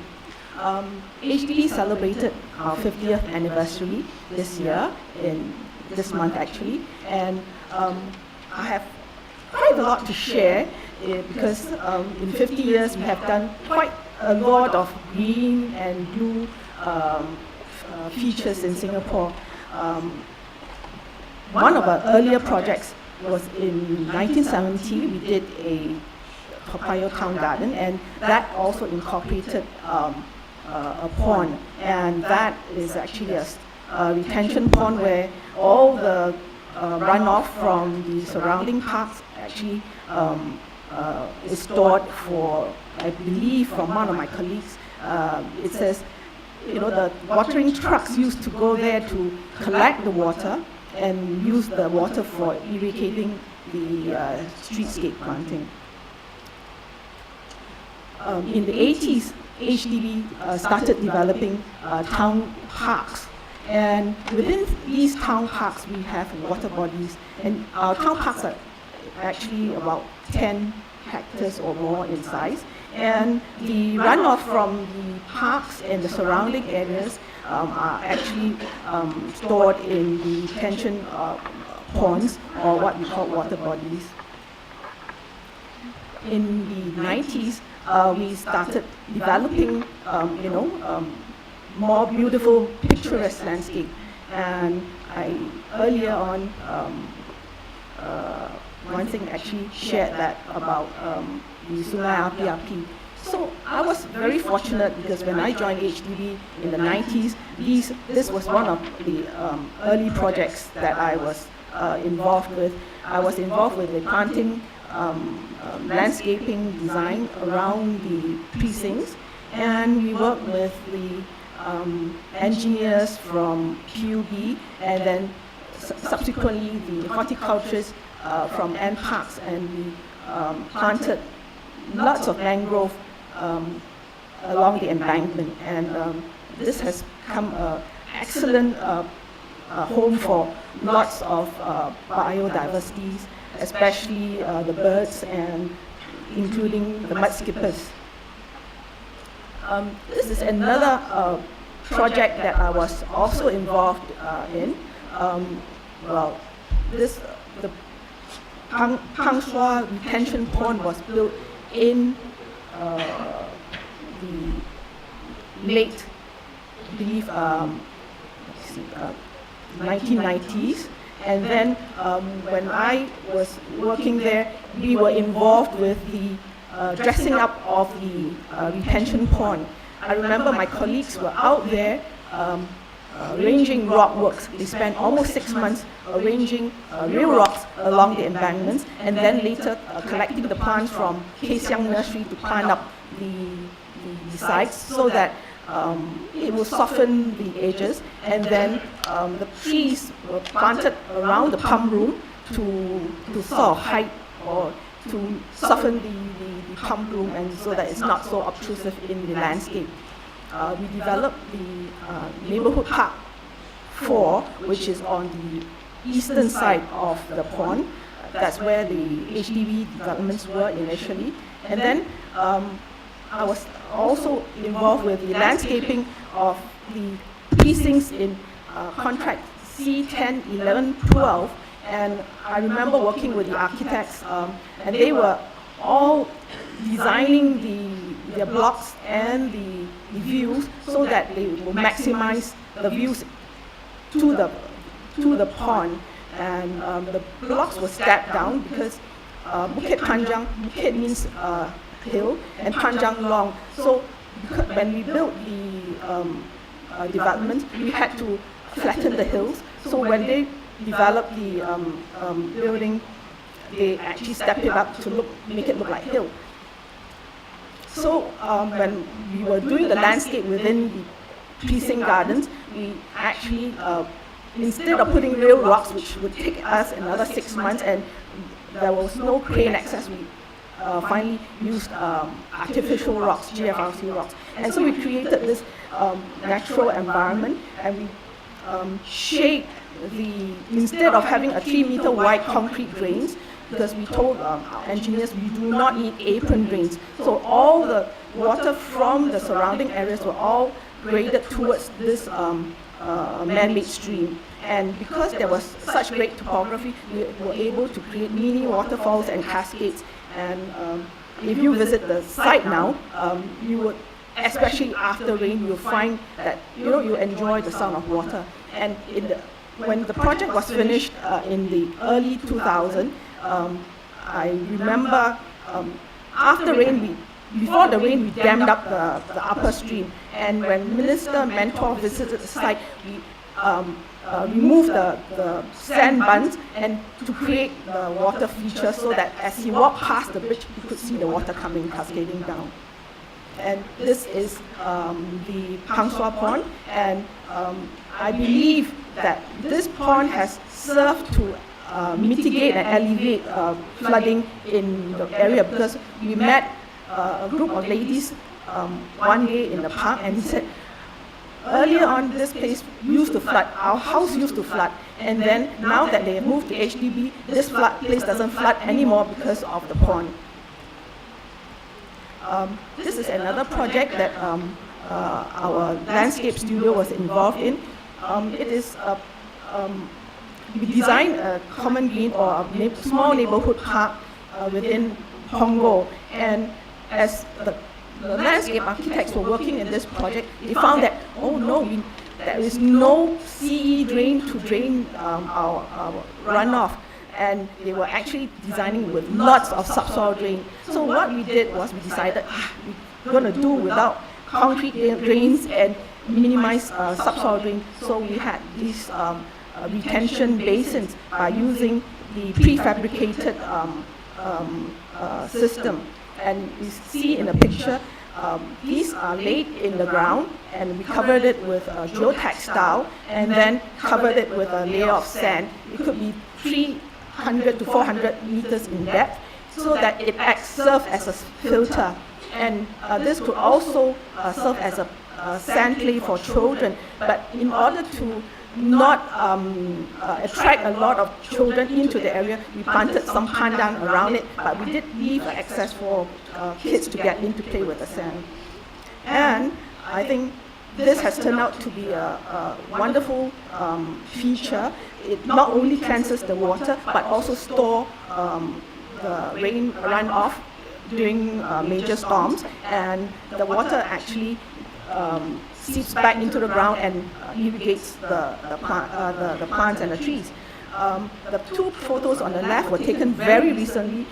The cow grass have grown into the sand area, but the retention or the dry pond still serves in draining the site very well.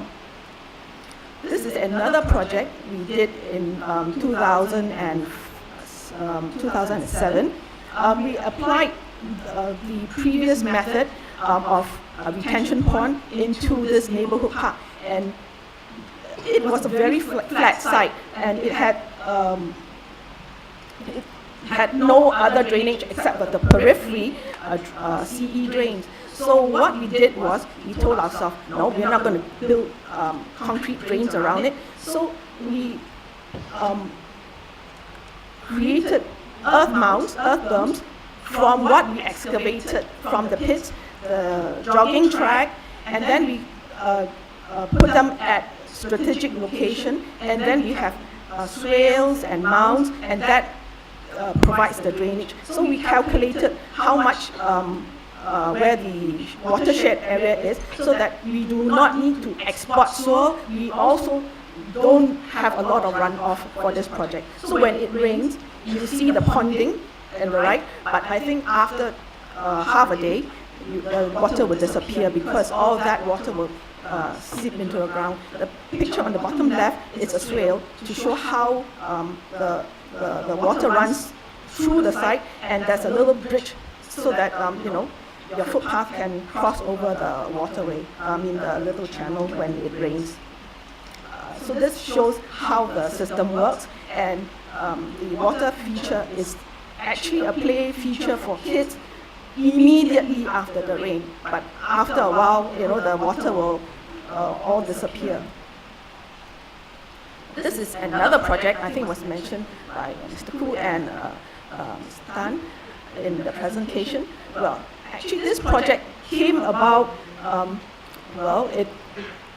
it is a multi-agency, I would say multi-agency project, because in 2006, 2007, LTA was about to reinstate the landscape back for NParks and HDB, and they came to us and asked us, oh, so where do you want to plant the trees? Because they removed a lot of trees when they built the KPE, and they had removed or shifted the Pelton Canal into the Park Connector area and also into the precinct spaces. So when they were moving the canal back, they had to come back to us and ask us what to plant. So they showed me the plan and said, oh, okay, this is for HDB, this area is for NParks Park Connector, and so I look at it, how can we bring our plans, to the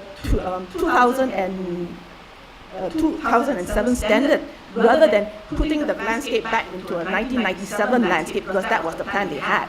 So with the budget Samsung had, I said, okay, I will draw up a plan.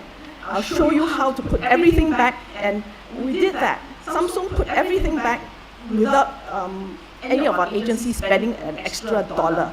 Okay, so what we did was we put the cycling track, because we didn't want the cycling track next to the canal, because the rider would be much taller. So we put the jogging track next to the canal, and we put the cycling track through the rain garden, so that it gives you an experience. So how this thing works is, when we first started, I got the plan from our plan store. This is the plan of the site. What we did was work out the watershed, water catchment area. We found that it is in 4 areas. This is an existing and mature estate. Okay? So after calculation, we found that only Zone B had enough space to house a rain garden. And there was another zone that we could house a rain garden, but there wasn't sufficient budget then. So we only did 1 rain garden. So you can see that the rain garden, you see the blue line, it is where the exit, the pipe enters Pelton Canal. So what we did was we severed the pipe at the point before it enters, and we drain it into the rain garden.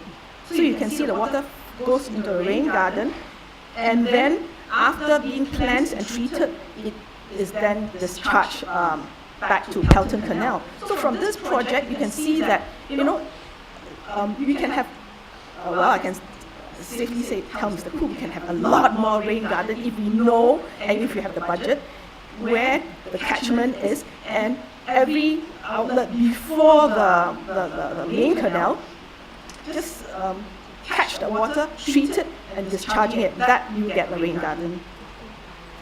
So moving on, we also work, I was also involved in the Punggol Waterway project, but at the very initial stages, because when the civil engineer showed me this longgang that is going to be discharged, I said, oh no, another longgang, you know. So I was trying to convince him, let's not have longgang, let's try something else. And fortunately, URA came out with this blue plan, and we managed to thread it through from the east to the west, and that's how you got Punggol Waterway.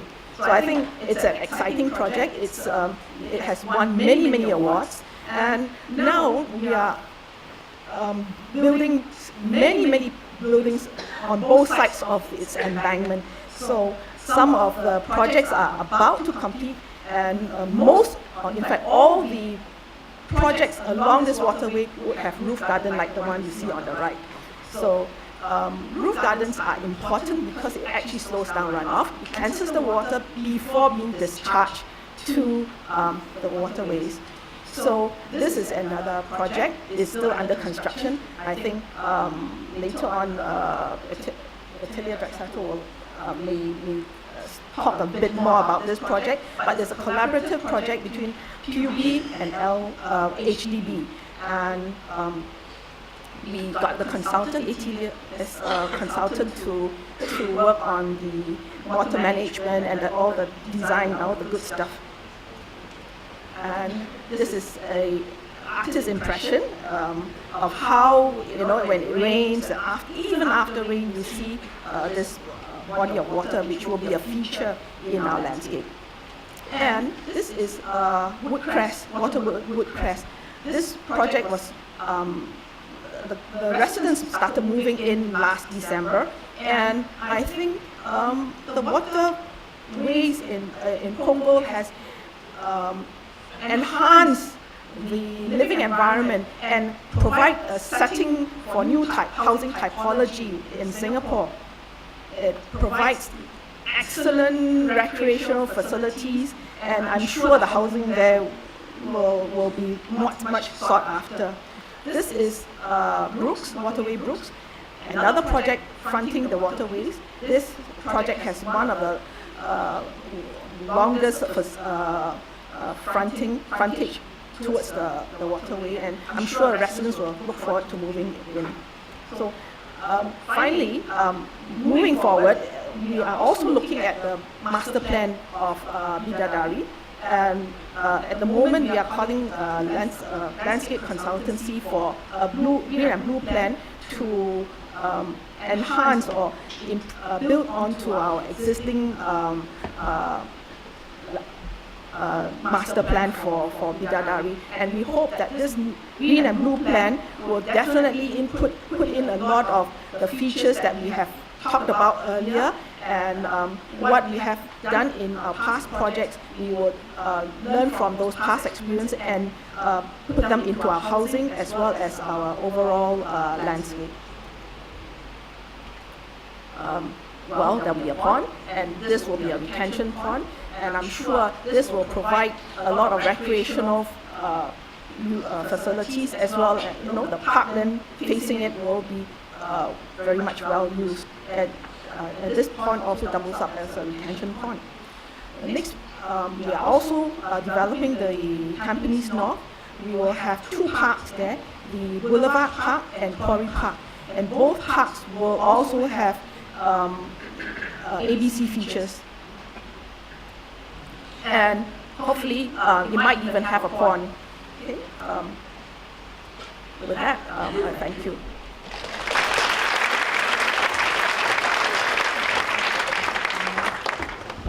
Thank you, Ms. Tay, for sharing how we bring the green and blue into our public housing estates. Our final speaker for this segment is Mr. Tobias Bauer from Atelier Drexato. So, ladies and gentlemen, without further ado, shall we welcome Tobias?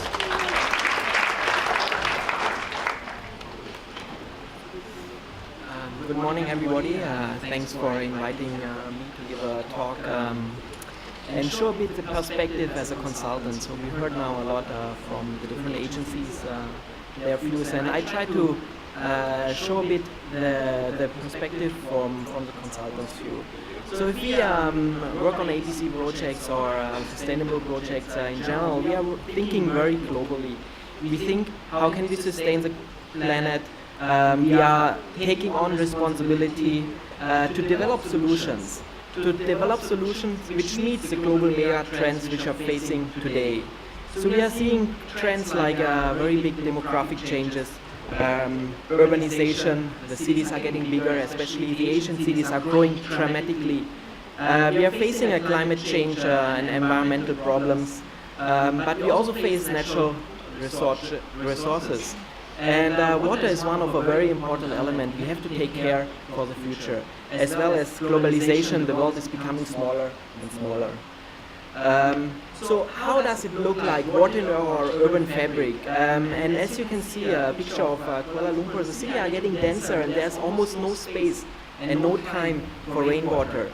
And what was a very healthy water balance in a forested area or in a landscape area where we had a lot of evaporation, infiltration, and very limited runoff becomes a problem in the cities nowadays because you have almost 60, 70s or sometimes up to 90% of runoff.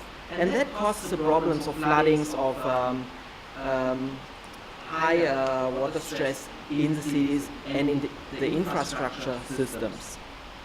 So if you see a picture of today's cityscapes, it's almost controlled by infrastructure. So our infrastructure today forms the cityscapes, the waterscapes, and the landscape. So their influence on environment, climate, and life quality is really dramatic. So what do we need to do? And we heard that in many talks this morning already.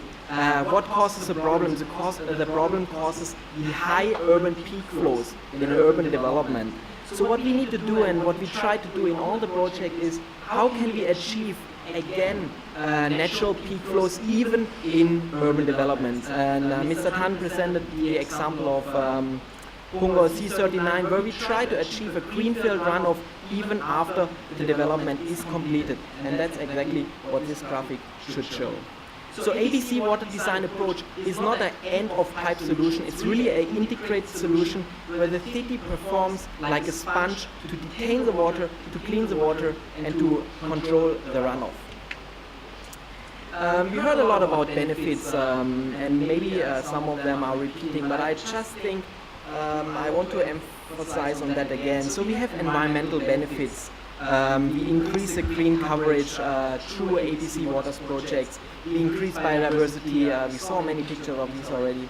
But we also improve the microclimate. We have dust reduction in areas around landscape and water projects. And we also increase an outdoor comfort, or we reduce the temperature. So these are very much important environmental benefits. But also we have the treatment of certain elements, and just referring to the cleansing biotop in Bishan Park where we did a study with the university has shown that the treatment is really successful. We are treating not only total suspended solids, but we are also treating natriums and phosphates out of the water. But besides that, we also have economical benefits. With blue and green infrastructure, we can really reduce the infrastructure costs, especially downstreams of our developments. We can reduce sizes, or we don't have to increase sizes in the future. We have cost benefits compared to conventional systems, and we did a very interesting study on Kallang Riverside where Ernst & Young supported us very much with the financial part, that ABC water concepts is not more expensive compared to conventional systems, especially if you look into a 99 years running. So, but also the item of increase in property prices was mentioned by Mr. Koo earlier already. So if you see Bishan Park, and not only the condominium, which is just on the right side of this picture, also the HDB units has increased in property price. And the third benefit, of course, is always the social and cultural benefit, which is very important. The A and the B of this project And we have to create awareness and education from young, bring the kids, the young adults on board to understand this kind of systems, provide more usable space for the community, and really reconnect people with water and with nature. Really let people touch waterways, get wet fields. So ABC Waters program is a very dynamic system. It's a combination between engineering and design. I think engineers and designers has to work hand in hand on this project, and is very flexible. It's very flexible in terms of size. I will show that later, from a big scale to a small scale, but it's also very flexible in terms of what kind of tools you want to use. So it's always looking into the urban fabric. And you have a number of tools which you can use, from a building to an open space to car parks, road and plazas. And at the end is, how can you put all these different tools together? How can you make use of a car park in terms of ABC? How can you make use of a plaza space? And the problem is, there's almost no space in these cities, but there's always enough space to implement ABC. And I think that's the important thing. If you look into buildings and green space, there are always possibles to integrate ABC. And if you look into the different scales, I think it's important that you start with a big scale master plan, looking into the projects, and see where are potential sites to implement. And if you look in detail, you can find almost everywhere potential sites. You can find very small sites which are potential to just detain and treat a small runoff, but you find also big sites and sites which you can use multifunctional, like sport fields and park spaces. So it's important that you catch the stormwater at the source and then treat it on the way to the storage area, to the canals and the waterways. So what we try to do to detain and reduce the runoff from the source to the storage by 55%. Looking into a building scale, I think that's also an item to highlight, that PUB has a new code of practice since the beginning of this year. And ABC is a fantastic element to use and to detain water in the private parcels. An underground tank is a very engineered solution. But there are many other solutions, like green roofs, like planter boxes, like rain gardens, like surface detention, which can be integrated in a private parcel, and it can be even reused and recycled to the units. So looking into a private parcel, it's really interesting to understand the water demand in terms of toilet flushing, irrigation, and so on, and then work out a concept where you still have underground systems, right?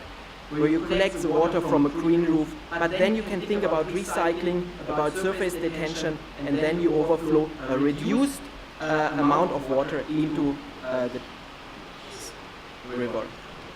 A small scale project could be also just a cleansing biotope.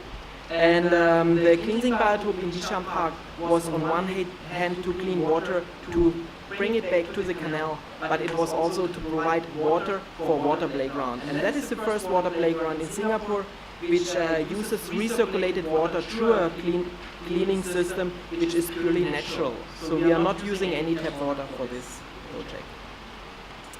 How did we work on this project over the past 7 or 8 years in Singapore? So we have this 5D, discover, stream, define, design and deliver a project. And if you can see already, it happens a lot before you even design a project. And I think it's very important that the first 3 Ds, we work very closely with the clients, with the agencies together. So we have projects, we have workshops where we define goals, where we define visions, but where we also talk about the projects, the problems. And to note, water has no boundary. And therefore, I think ABC design should also have no boundary. It's very important that you design without having a boundary in mind and then thinking about solutions. And a very successful example is Bishan Ang Mo Kio Park, where we have boundaries and where we had boundaries at the beginning, a very clear line between PUB and N parks. But the project has only been successful because there was an integrated thinking, which was highlighted many times before. So this is really an overlapping in terms of territories, between agencies, responsibilities, but then at the end also maintenance. So you can see very clear boundary between different agencies, but on the bottom picture you can see, in reality, with a successful project, you don't see any boundaries anymore. Very important, we feel, for any ABC project is also to think constantly about innovation, about new solutions, about new systems, and research them on the full-scale project. So we have almost in every project in Singapore research done. So the left and the center picture is the research for Punggol C39, where we just try to understand how can we use certain soil media, certain gravel media to extract more nutrients, phosphates and TSS, but still keep a high conductivity and so on. Then going into the construction phase, important is a close and a hands-on supervision. Construction firms are not highly educated in terms of ABC, so it needs even more supervision than in any other projects. And the last but not least is maintenance. And I think maintenance is often forgotten in all these topics, but I think it's a key for a success of a long-term implementation of an ABC. I know we have to go for lunch and I get the 1 minute already since a while. So with this one, I will close my presentation. Thank you very much.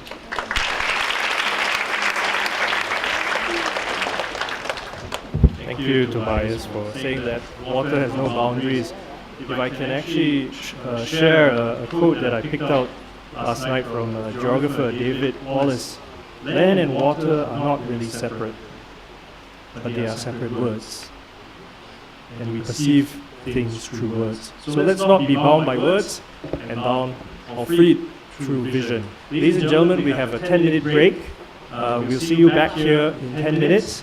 The Q&A will be a joint Q&A at the end of session 2. So if you have any burning questions, you have to stay until session 2.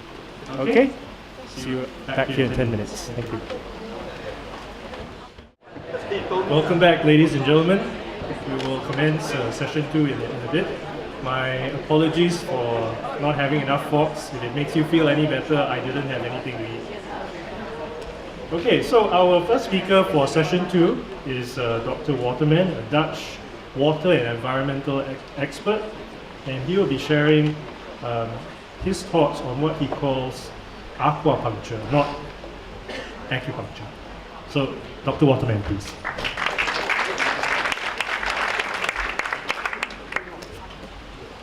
It's a great pleasure to be in your midst and to discuss with you the idea of aquapuncture.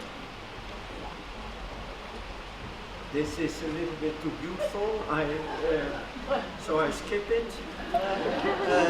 Aquapuncture is to stimulate the blue-green economy for regional, socio-economic and spatial development while safeguarding environmental values and nature, navigability as well as safety. Aquapuncture is for the optimal use, adaptation and management of inland waterfronts and of inland waterways and their waterfronts for economy, employment, spatial quality, navigability, safety and environmental values. As you know, acupuncture is a Chinese method to revitalize the nervous system and human organs, whereas aquapuncture is to revitalize the waterways and their waterfronts.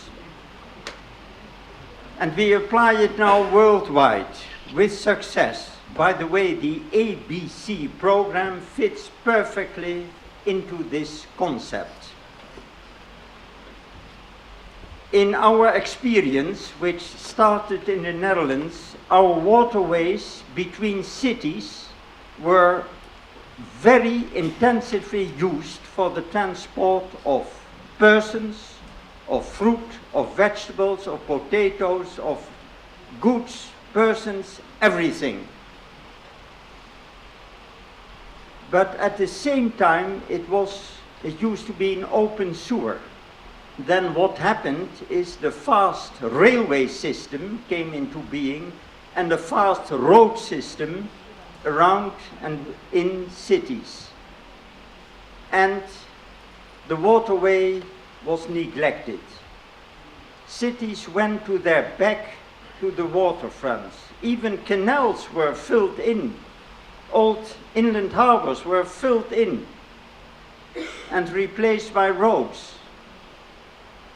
And now we are discovering that these waterways are very important from a natural aspect, but also for cultural heritage values.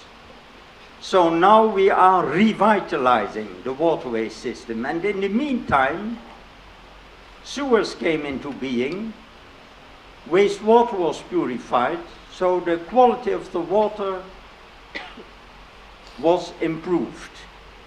So waterways were always a focal point for settlements and economic activities. We used to have the slow waterway system through cities and lakes. Waterways were used for everything, from drinking water supply, beer production, fishing, transport of persons and goods, coal, oil, peat, straw, sand, gravel, manure, fruit, vegetables, milk. Also defense, it was also used for defense, but was also an open sewer. After the fast railway system came the first road transport system along cities and lakes. The waterway system became to a certain extent obsolete, and its main function was taken over by the faster road system. And the spatial relation between the waterway and urban development became neglected. Now we are once again fully aware of the significance of this unique relation between the waterways and the adjacent urban and rural habitats. Therefore, we want to rediscover and revitalize the waterway network through aquapuncture. Now, we developed a model for this, and I will explain it. This ring, this blue ring, symbolizes the waterway, which can be a big river or a small brook or a canal or a lake. Now we have 6 potential users. What are they? It's the commercial boating, which can be inland container vessels. It is the touristic motor boating.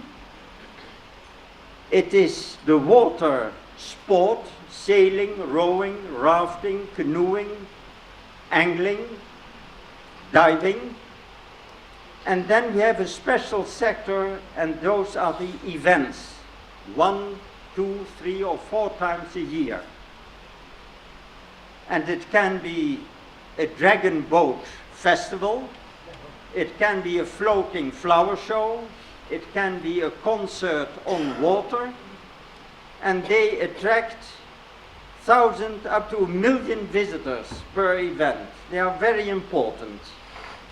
Then we have a number 1, 2, 3, 4, 5 group, and those are the people living and working along the waterfronts, but also companies along the waterfronts.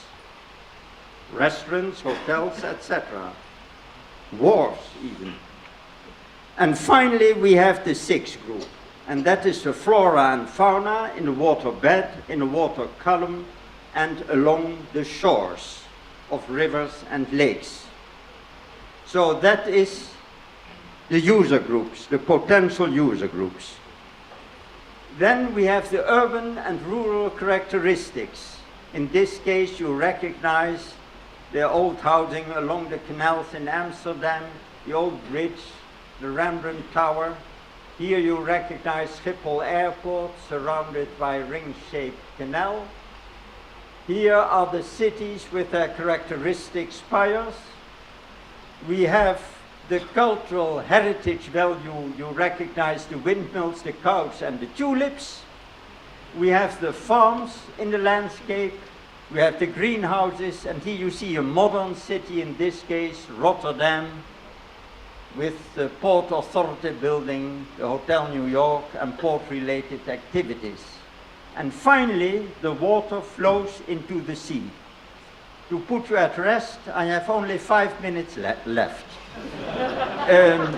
Through a sluice, we enter the sea, and here we have marina and yachting harbor, which I designed in 1983, and here we have the extension of the port, of which I was a co-designer. So those are the urban and rural characteristics. We have to protect the coast, either through building with nature, dunes and beaches, or strong solid seawall elements, a storm surge barrier. Now we come to aquapuncture in the final minutes.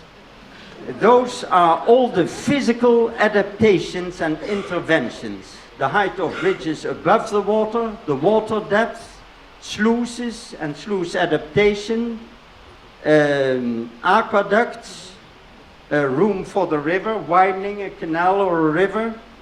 We always have to deal with drainage and irrigation, wastewater purification, regulation of water levels through weirs and pumping stations, the importance of the panoramas looking from the shore to the water and reverse, the care for the safety all around and the nautical safety, waiting stations for sluices and bridges. And here we have the quay wall constructions, and we have marinas or yachting harbors, which can also be inland. And finally, so we have now covered this, and the last one is the organization. The stakeholder analysis, stakeholder participation, the importance of public and private and public cooperation, the various levels of governments, PUB, HDB, CLC, etc. We have the care for the trias politica, the judiciary, the legislation, and the executive. And here are the societal cost-benefit analysis of each intervention, the creation of knowledge, the enhancement of knowledge and education, the introducing of apps and internet, and now we have covered very briefly in a model aquapuncture. Now I have to ask how much is left. 1 minute? 1 minute. Okay. So we can explain further everything. So here you see the commercial shipping, tourism, recreation, special nautical events, water-related sports, waterfront users, developers, aquatic, terrestrial flora and fauna. Here you see all the interventions, including also everything connected to climate change, room for the river, retention and calamity storage, etc. Here we have again cooperation, inter-human relationships, public-private partnerships, stakeholder participation, societal cost and benefits, cooperation with all the levels of government, the legislative, judicial, executive power, knowledge enhancement, information, internet and apps. And here are examples of city development with blue-green intersections.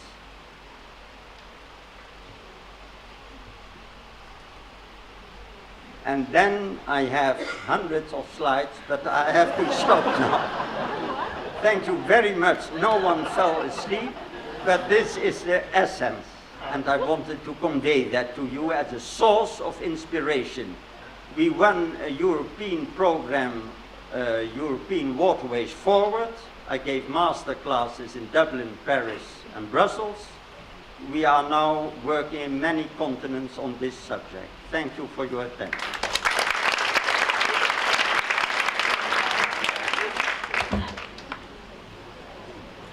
And Singapore is well on its way, as we have heard this morning. My compliments.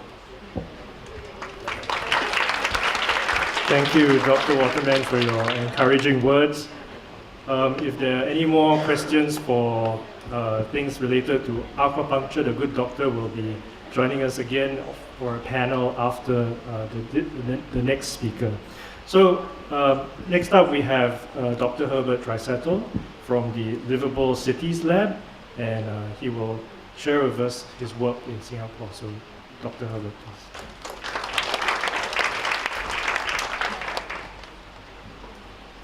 Thank you very much. Thank you very much for this really great initiative to being not getting tired of ABC, but still, bringing this momentum forward. What could be the next step? What could we do?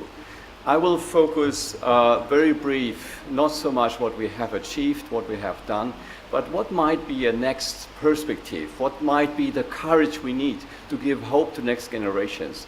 Because I think this water question is so important, and it's beyond just finding a solution for Singapore. It is really what can we do around the world in urbanization, how can people live in the environment, and how can we give to next generations a chance.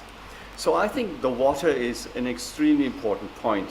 When we look at the change of climate, when we see the challenges we have today, when we see the extreme strong downpours of rain which are suddenly coming into many of our cities, and also when we see the dry periods we have more and more coming up, then we can understand this is very strongly connected with this question, what's the water regime in the world? Just comparing very quickly, what happened here? Okay. Just comparing the three scenarios all around the world, you have the same patterns. A natural environment is basically holding the water back. A city has direct runoff, very little renewal of groundwater, very little evaporation. So we have basically two sides of the problem. The balance is missing.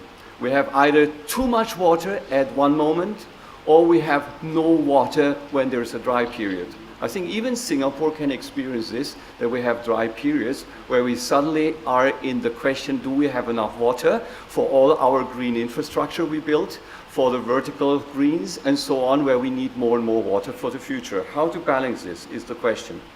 Well, looking into Singapore and looking into the situation, I think when it starts to rain, we have that very strong, that everything was actually in the old system or conventional system going out.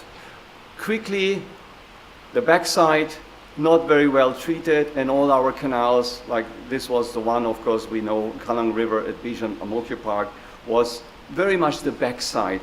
It was a functional thing. People were not related, it was no biodiversity or very, very little, and so on. We know this, we have seen it.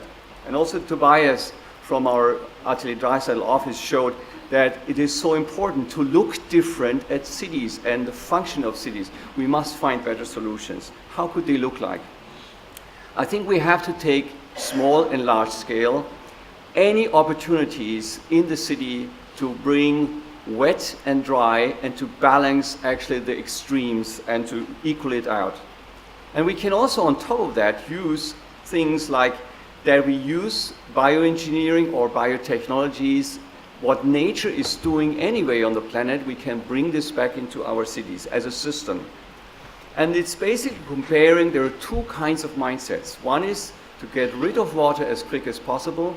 The other one, to learn from nature and to bring systems from nature intelligent back into the city and reinvent such techniques from a human scale. So we know a lot about what are the different functions, what nature is doing, and we can actually bring that into our cities in a large and a small scale. And it's from flow control to different ways of detention, retention, infiltration or evaporation, and even treatment on site. We have seen many examples of that. Now, this would lead to a different way. We need the partnerships of city planning, of different agencies together, because the solution of finding better ways in the future is always a cooperation of different teams and different groups. And that will finally come to a point. Now, what have we achieved with our ABC programs? Basically, our starting point was often that we have been looking at the old way of engineering, quick get out of sight, out of mind, bring the water out, because also of very important reasons we had to do this. Then we started maybe with the first phase of ABC to have on the side of the canals kind of green structures which did treat a little bit something and also brought a little bit more beautification to it. So the A and the B actually we covered quite a lot. But the C maybe is still a little bit missing in our projects, and we might even go further and deeper into this. Bishan and Mokyo Park, but also others, do already something to bring that into the water itself. So not just to be on the edge or to bring just a system which makes it more beautiful, but to go a step deeper. And maybe if I just ask now, what would be a next step? Well, if we look at the old systems, of course we know we have them still, but we have to actually go away from that. We have the first phase of making just the sides and the canals like a bit more beautiful. Then we have maybe the phase like the Bishan and Mokyo Park plan, but which is still an exception and still has a condition where you have a lot of space. But in many places we cannot bring this beautiful example of Bishan and Mokyo Park into reality because we don't have that space. So we must find a different way. And I think the next step is really to come up with a phase where the ABC is very strong linked with the city design and the city grid. And I just like to maybe have a kind of dream of what that might be. I just bring up one little sketch what we did with our students. You know, I think the ABC and the city structure and the city function has to be very, very much in the density. We have to find solutions in the density where we say the ABC functions and the structures, starting from the rooftop to the different ways how to treat on vertical and horizontal ways, how to store the water, also in cisterns or in functions where we have different water qualities, even to find new systems and ways how to combine gray water recycling or new water types of systems, also decentralized, might be a future scenario. I also think the ABC projects need to be very strong connected to questions about energy, to questions about mobility, questions about transportation systems, new logistic systems we might have to bring into cities. And I think a next stage, and Singapore is in this position where you actually can do it because we have the resources, we have the technology, we are an upcoming Asian city which can be a hope model for many other cities. If you look to Jakarta, Manila or so, where we can see everything is needed for the future, where we have to give hope to next generations. And I think here is the key point for a next step. Can we find city structures or forms of urbanization where we think the water not as an additional point at the end, but right to bring it into an integrated approach right from the beginning and finding ways. Now, some international examples. I think we have already seen a lot of projects here in Singapore. I just would like to give you a little bit a kind of view outside. Projects which are doing this, for example, the Cultural Center in Tianjin in China is putting water in the center, collecting all the rainwater. But on top of that, we use this water as a kind of cooling system for the different buildings. The Opera House, the shopping mall, the art gallery and the library is using the water cycle to cool down the temperature and use it as an air-conditioned additional system. It also has the function of having an open space which is beautiful, which gives sight, and where the biophilia, how people feel about an urban landscape, comes in. And maybe this is something which is extremely important. I know I have very little time, so I will just go very quickly through what other cities do on this. This question about how to handle water in cities and how to have a kind of new culture, how to work with water, is really a basic question of this century in many, many cities, not just in Singapore. Many cities are coming up with new management plans about water, about cloudburst situations, about climate adaptation. Copenhagen is doing now a lot. Sometimes the cities started relatively late, but they are going fast in this direction. Rotterdam is doing things about how to adapt it. There are different ways of bringing stakeholders in, having ways how to connect, also a strategic plan how to implement it on a large scale. So it's from a top-down and bottom-up approach. Both is needed in this field. Cities like Paris bring a new infrastructure of green, which is also treating the water and using this as a kind of ABC system to use the water and to bring it in. And also in US or North America, lots of examples like in Portland, Oregon, or here in Vancouver, where there are plans coming up and ways how to handle and use every spot and every space we have in cities to find solutions to treat the water and to bring the blue-green factor together and make it more interesting. I just take one example or two examples more where I have personal, very strong experience what the change was coming, how the change was coming up. Tanner Springs Park in Portland, for example. This was a very industrial site, which changed the entire Pearl District to a very vibrant new place for livability, where work and living and leisure comes together. Not long ways to go from A to B, but to reduce traffic and to have a completely new way of living with the environment. In this area, we increase biodiversity, having places which can be used for people, not just for water, for biodiversity and others, but also as a very vibrant place for livability, where people come together, celebrate, can do something.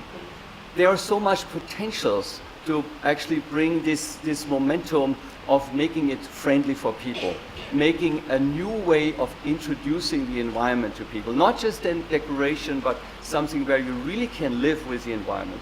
We have seen very good examples today about Vishanamokyo Park and about the biodiversity, how it is coming back. Our cities need more and more this kind of spaces. Now, what's the challenge? The challenge is often the art, how to integrate the different topics, the different agencies. We have to think more holistically about city planning.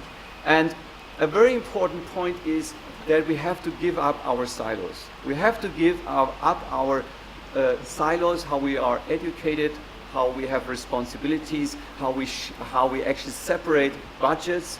We have to bring that together, and this is a really big challenge. I'm actually working on this at the moment with NOS and with a whole team of researchers. How can we help cities and also stakeholders to come up with good solutions, good arguments, but also good techniques to overcome these barriers? I know from practical experience also in Singapore, even if we have this high vision, we are often stuck in our small silos, and we don't know how to overcome that. And we have to find better ways of doing this by seeing also the values. The values is, for example, real estate development is getting higher up. But it's also about human and social capital, which is a driver in a city to make a city successful. We have to do so much more research on this to see how ABC is actually bringing the value up on all these levels, so that we have more reasons even to be stronger in our arguments why we have to go this step in these steps forward. And I know we want to have a discussion, so I really cut my presentation very, very short. We agreed that I make it really short, so otherwise I would have, of course, more to say and more slides. But I think it would be nice to have also the conversation now. So thank you very much.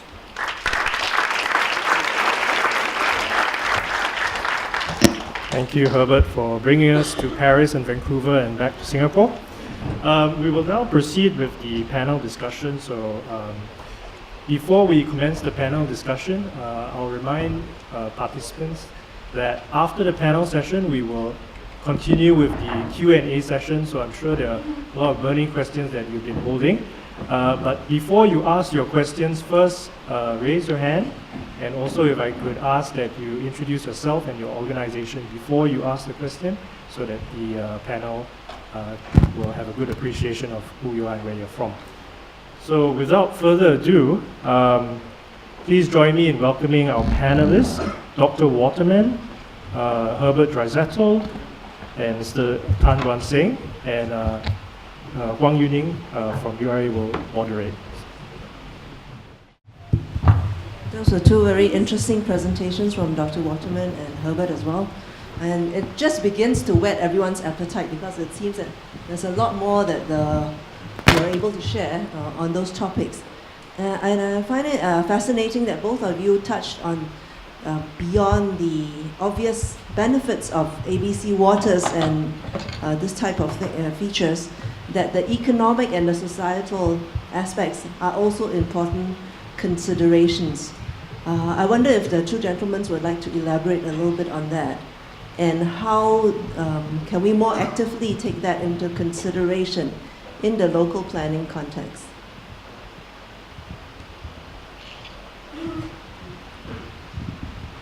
First of all, we have to address the waterway system. Its history is very important. From a viewpoint of geomorphology, we have to know what is the origin of the waterway system and how it was developed, in a good sense and in a wrong sense. So we have to know the whole setting of the waterway system and its waterfronts and the rural and urban habitat around it. And based on that, we can develop a plan. And we do this for environment, nature and landscape. We do that for urban development. We do that for economy. We do that for employment. And we do it for human relations, the whole social sphere, the community. So, as you stated, we have to incorporate all the aspects which you mentioned. But I add to it that you have to know precisely the history, the cultural heritage, the geomorphology of the waterway system and the surrounding areas. That should be the basis. Maybe I just follow a little bit on your question. What are the benefits and the values, and what is beyond actually what we usually take as arguments for ABC? We are actually just figuring out, also on the research, what we do, that it is, for example, if you take a project like Vision of Mokyo Park, and you see the reaction of people, and you see what is actually coming out, but also beyond that, in many other cities where they actually make a different way how to treat the environment.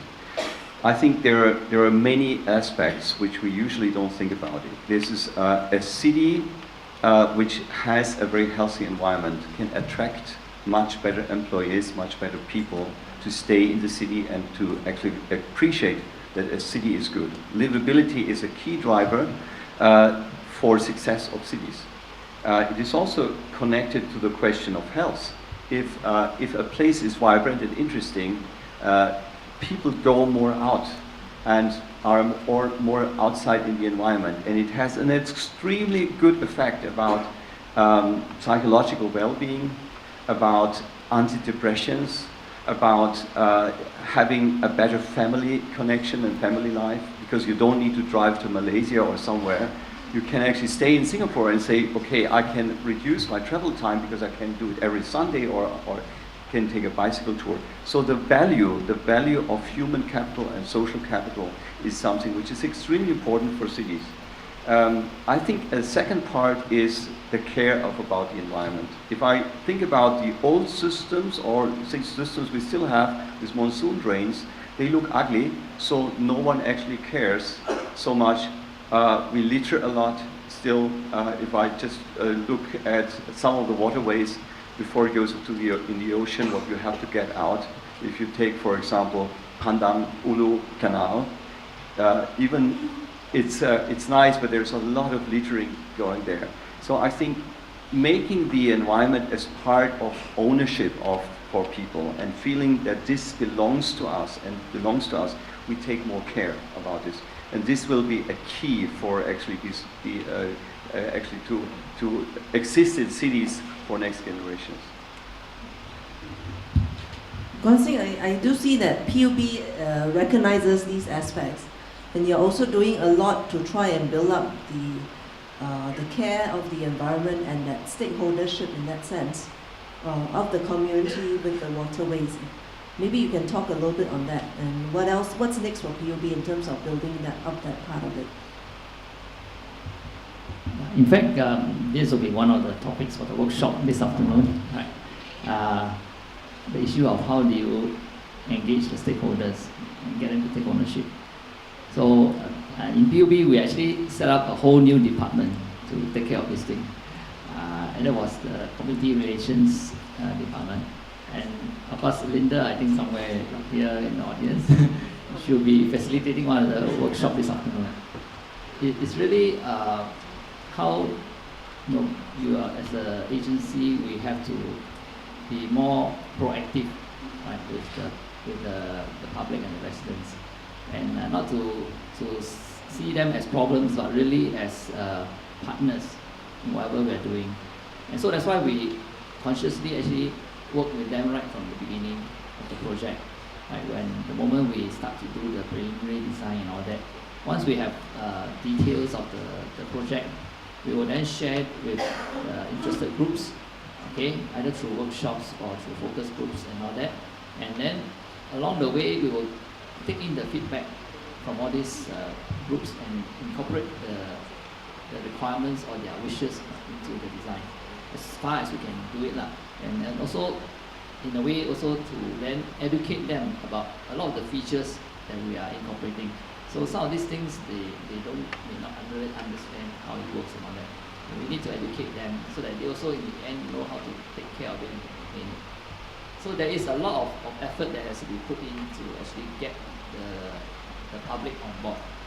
And I think as we have more and more projects being completed and roll out, we can see that actually the public now, actually they have a sense of certain pride in that object, in the project.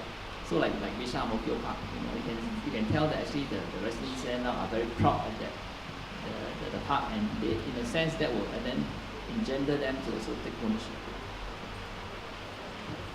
Coming back to the topic of the seminar, which is trying to mainstream ABC waters, I'd like to hear from the panelists about what you see are the impediments that we are facing right now, and some of your suggestions about how we can do better in this regard. Herbert, from as a practitioner and having done quite a few projects in Singapore, you and your firm have a unique perspective on this. Guan Xing, as the main person trying to promote this whole movement, where do you see are the impediments? And Dr. Waterman, as an outside observer of Singapore's situation, and from your knowledge of the good things that's happening elsewhere in the world, what are some of the things that we can do better in Singapore? Maybe you can start with Guan Xing as the advocate of this. Yeah, I guess the two issues that always crop up when we ask developers, right, to implement all these ABC design features, is always the issue of land use and maintenance. Yeah, and so for the land use part, I think we need to work closely with URA. Yeah, really, you see, if you take a piece of land development, you see maybe a 2-hectare site. As a developer, they will want to maximize the use of the land and build as many units as they can, right? So the open areas and the green features and all that are more or less sort of like kept at the end. But if we can get them to think differently, and that is to see the water features and the green features as an enhancement to their development, right? Then they will be more prepared to actually think about this upfront in their planning. And that's why also we need URA maybe in a way to come up with certain maybe incentives or measures that will then incentivize them to think about all these things upfront and incorporate this into their development. So that is one of the key issues. The other one is of course the maintenance aspect, which a lot of people still think that it will cost them a lot of money to maintain all these features and all that.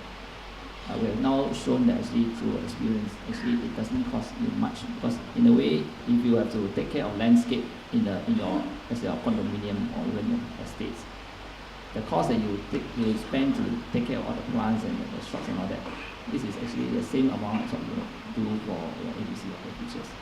So if we can get them to think about all these things and to see that there's more benefits out of it, then hopefully then we will be able to encourage more of them to do this. Yes, it's a little bit a tricky way to give a good answer because I don't want to get on anyone's toes. But I know from our teams that we have actually quite a lot of struggles often and some problems, and maybe I have to be very diplomatic and careful on giving a good answer. I don't want to kick out my team. But there's some examples. I think we are still having that we still see often every infrastructure we have until now, like the canals, for something which is given and we cannot change it. So we have, for example, the Roger Canal. We just make the sides and a nice railing and maybe some flower beds and so on. That's it. So it's basically still this phase what I try to explain, which is making only a little step. But to make a real impact and a real change, we have to take actually the whole site and the catchment area already, and even the catchment area not too far, I mean upstream, but also what comes from the sites and the different buildings we have. We have a hotel, we have the schools, for example, nearby at Roger Canal. I remember that we had, for example, these big vision plans about, including this all. But to treat the water on site, to filter it, to bring it in, to make the whole thing as a holistic approach on ABC. But we had to reduce it to a very narrow strip because of all the barriers of regulations, of responsibilities, where we just could not get over these barriers of silos. So I think that's a really big thing, which is not to criticize Singapore because we have that everywhere. This is the challenge we have really in many cities and government organizations. And I think to make a city really resilient and vibrant and livable, we have to find new ways of governance structures or overcoming these barriers. That's, I think, one very important one. A second point, very quickly to add on, is how do we see financing and costs? If you think about the infrastructure we have, the concrete canals, for example, to renew these structures, maybe in 20, 30, 40 years lifespan, you have to redo it anyway. They are extremely expensive. And if we compare this with a more resilient system where we might need a bit more maintenance, and if we even take this maintenance cost and compare this to a concrete canal and the investment for that, and look at this site, and we're just doing this, it's shocking what kind of price you come up with. So I think ABC concept in a long term is cheaper and is more affordable for next generations. There's also something I think we have to look into very precise to make the right decisions. I think putting together that business case is important to convince the financing part of it. Dr. Waterman? The great challenge of the 21st century is to develop methods that at the same time strengthen the economy and improve the environment. The ABC approach is an absolute necessity, and it is in due time very profitable. There are initial costs, yes, but in the end you will only have gain. And as I stated before, good plans have their roots in the past and are pointing to the future. So you have to analyze the past and the present, and then you have to develop good plans. What I did starting in the Netherlands, I saw we have these valuable blue-green arteries in the landscape and in the cities. And I saw that they were neglected. So I formed an association of municipalities in urban and rural areas. I started with one in my hometown Delft, and then Rotterdam became a member, and then Westland, Midden-Delfland, Den Haag, and it grew and grew. And what is needed to introduce an awareness of the importance of these blue-green arteries. And then you need inspiration, and then you need cooperation between all the stakeholders, both from government, NGOs, the people, the community around it. And when you combine that, you create a force which is irresistible. It has always to be technically, as you stated, well-founded. It has to be scientifically correct, but then you have to convince and to inspire people. And if you do that, you create a force, and with that willpower, you create a fantastic future, which is already happening in Singapore and elsewhere in the world. And it can be also an example for other countries. You know, I started this in the Netherlands. Then we won this European program, Waterways Forward. And then we had 17 organizations in 13 countries, and they all said, now we want to make it concrete. Let us all start with one waterway and improve that.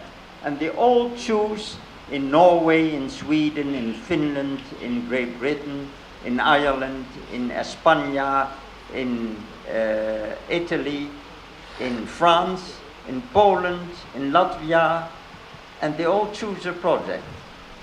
And they all became very happy. And in due time it gives revenues. So I think Dr. Waterman put it very well, that you have to first build up that association advocacy, as well as be founded on technical competencies and scientific findings. And building on the success of the projects, others will then come on board and be convinced.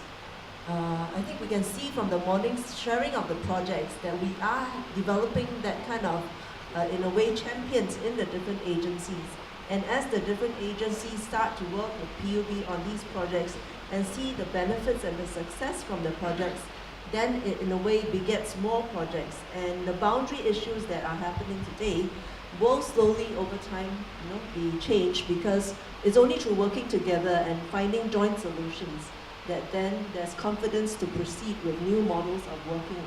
But the champions must be ready to try new methods and new methodology, and then other agencies will see that success and hopefully be prepared to come on board as well.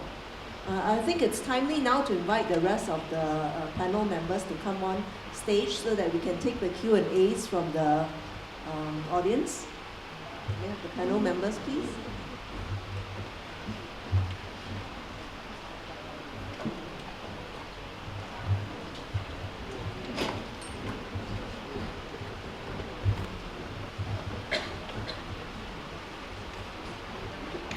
It's okay, I'll just say anyway.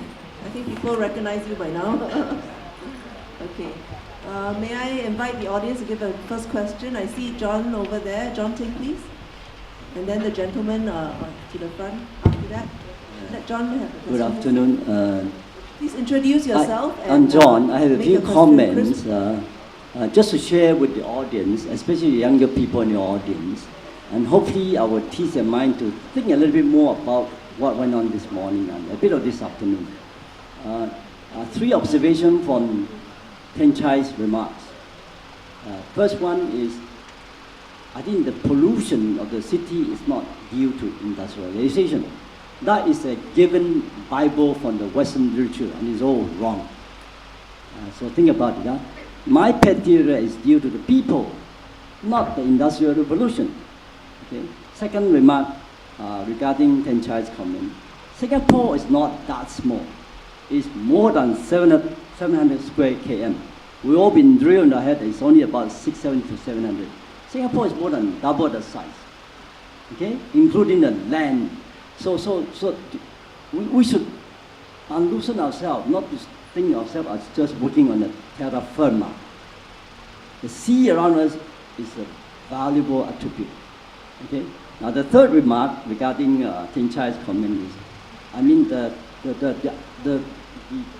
commentary or the piece from the young officer I'm not so sure whether it's correct to say that urban planning is the same as cooking. I think urban planning and cooking is maybe similar on if any other one dimension. Other than that, they're completely different, okay? The purpose, the objective, the intention, the process, the end of the day, one goes to the end result is a waste. The other one hopefully is something that we can use again and again to survive on, right? So they're completely different. Now I have two more comments to the two speakers on the right. Right?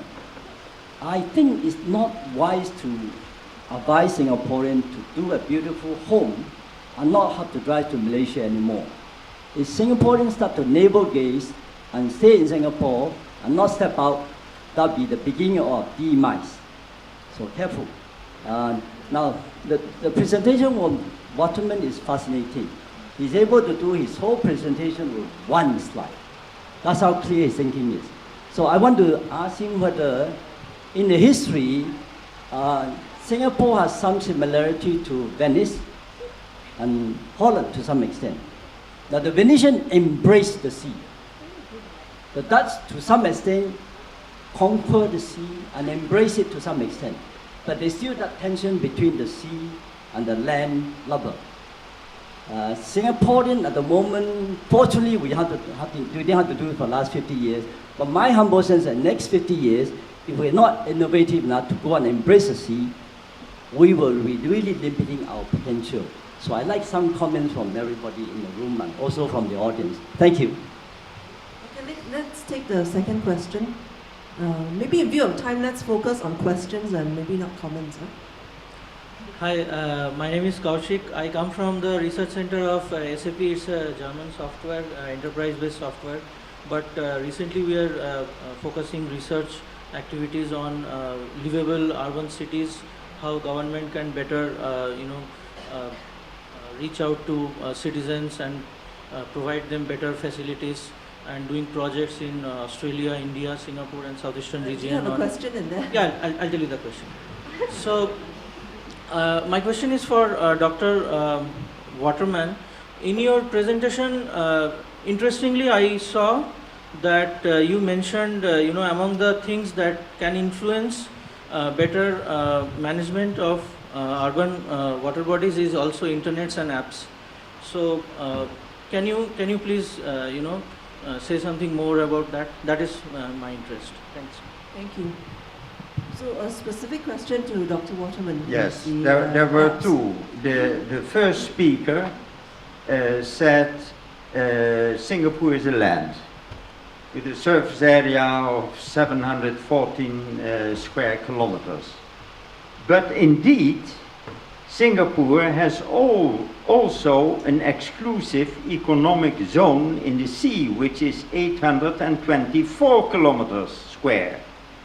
And that's also a very interesting thing to develop in the future, an exclusive economic zone spatial plan in accordance and in relation to the land surface.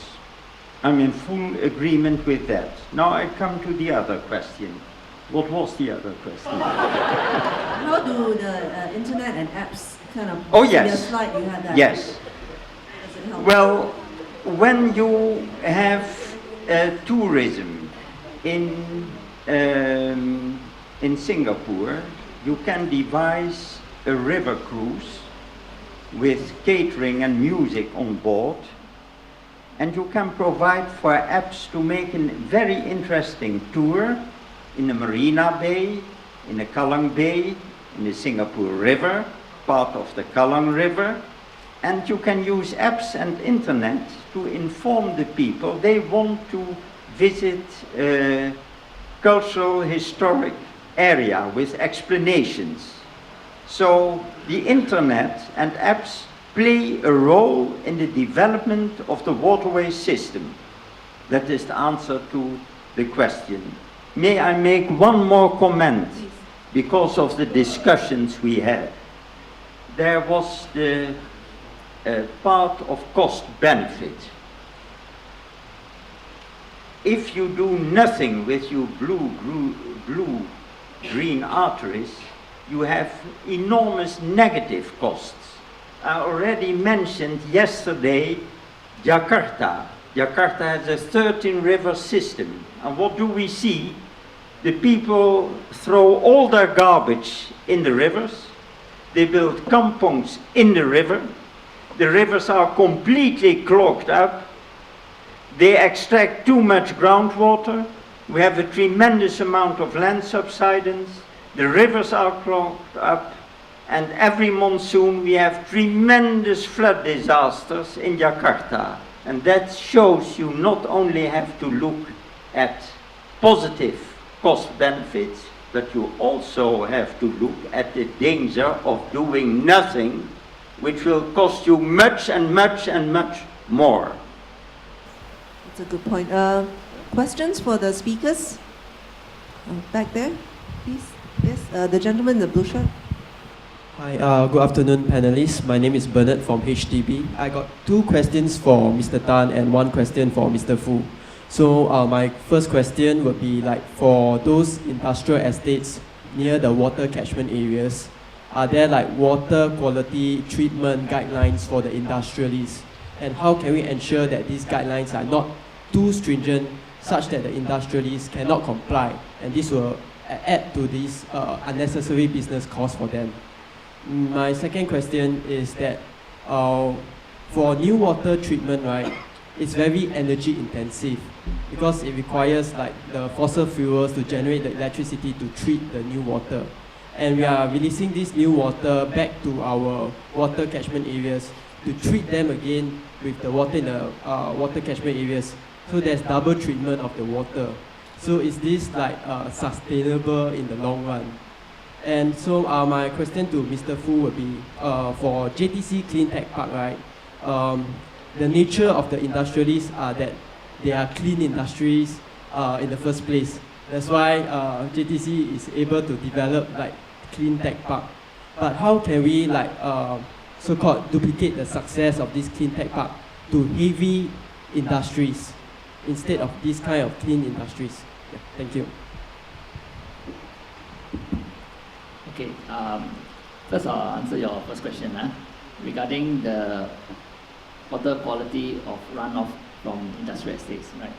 So actually, in fact, NEA already has a water pollution control regulations, right? So that will control the kind of water quality that any industry can discharge into the water course.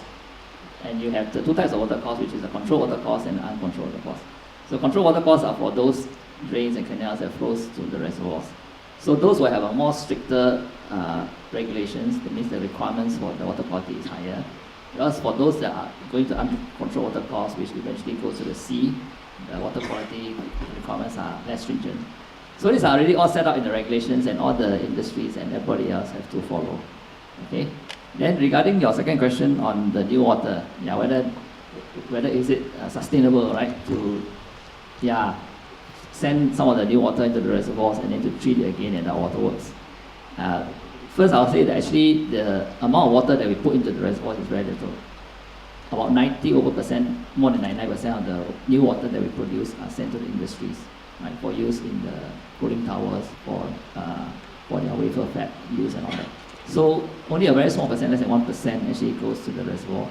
And the whole idea was really to treat the water again, to make it in a way to actually educate the public, really, that actually new water is something that is a resource that we can use. It's one of our taps that we can use in the event of a dry spell. So like what we had last year when we had a dry spell, we need to keep the reservoir level high, right? So that is the way we will top up the reservoir using the new water.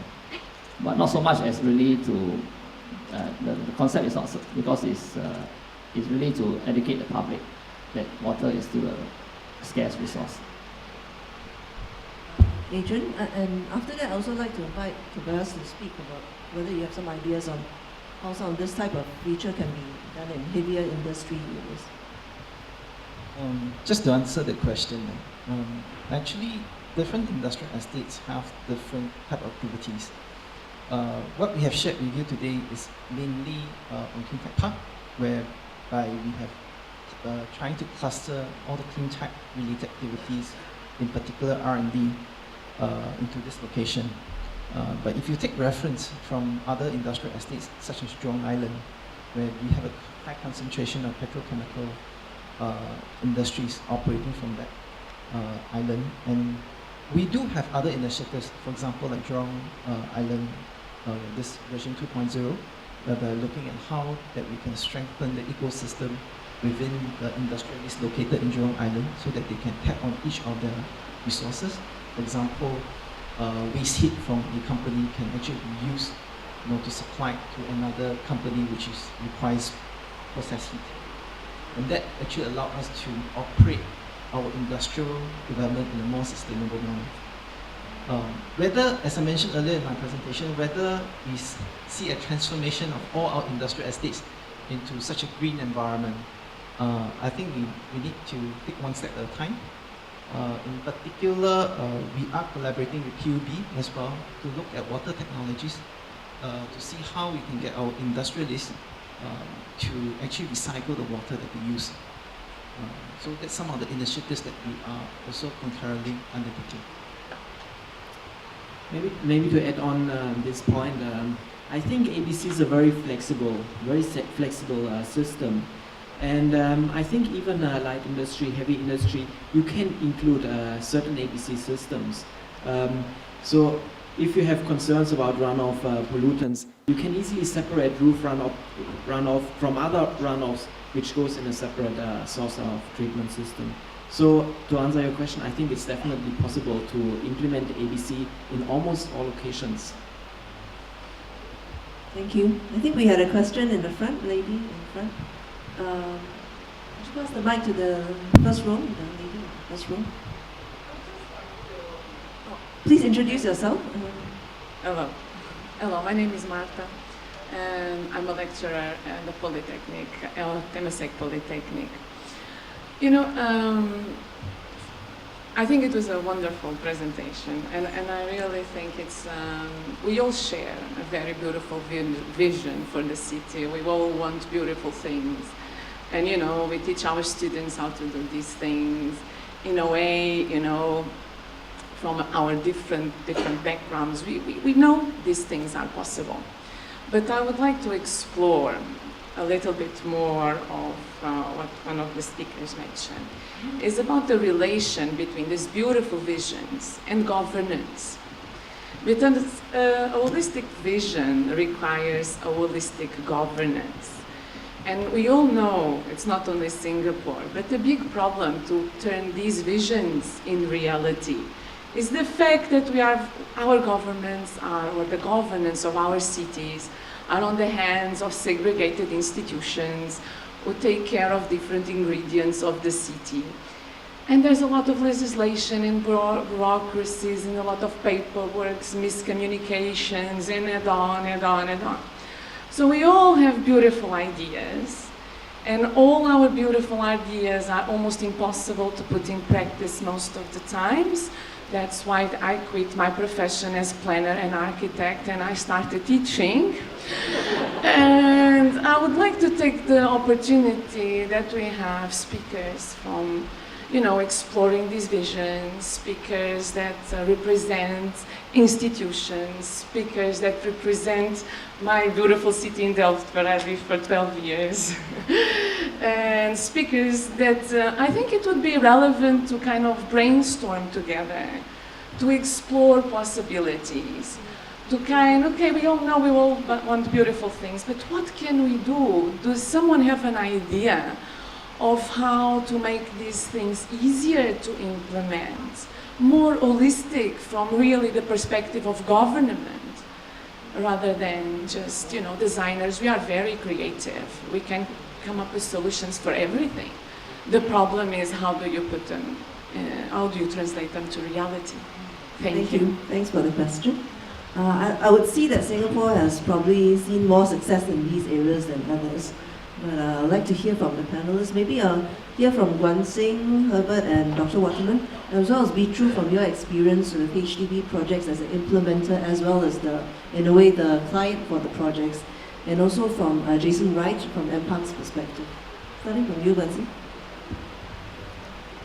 Well, I don't know what experience you had with the government agencies, yeah, but I agree with you. I mean, personally, I was championing this in the beginning, and I had to chair a multi-agency committee, right, to get all these projects started.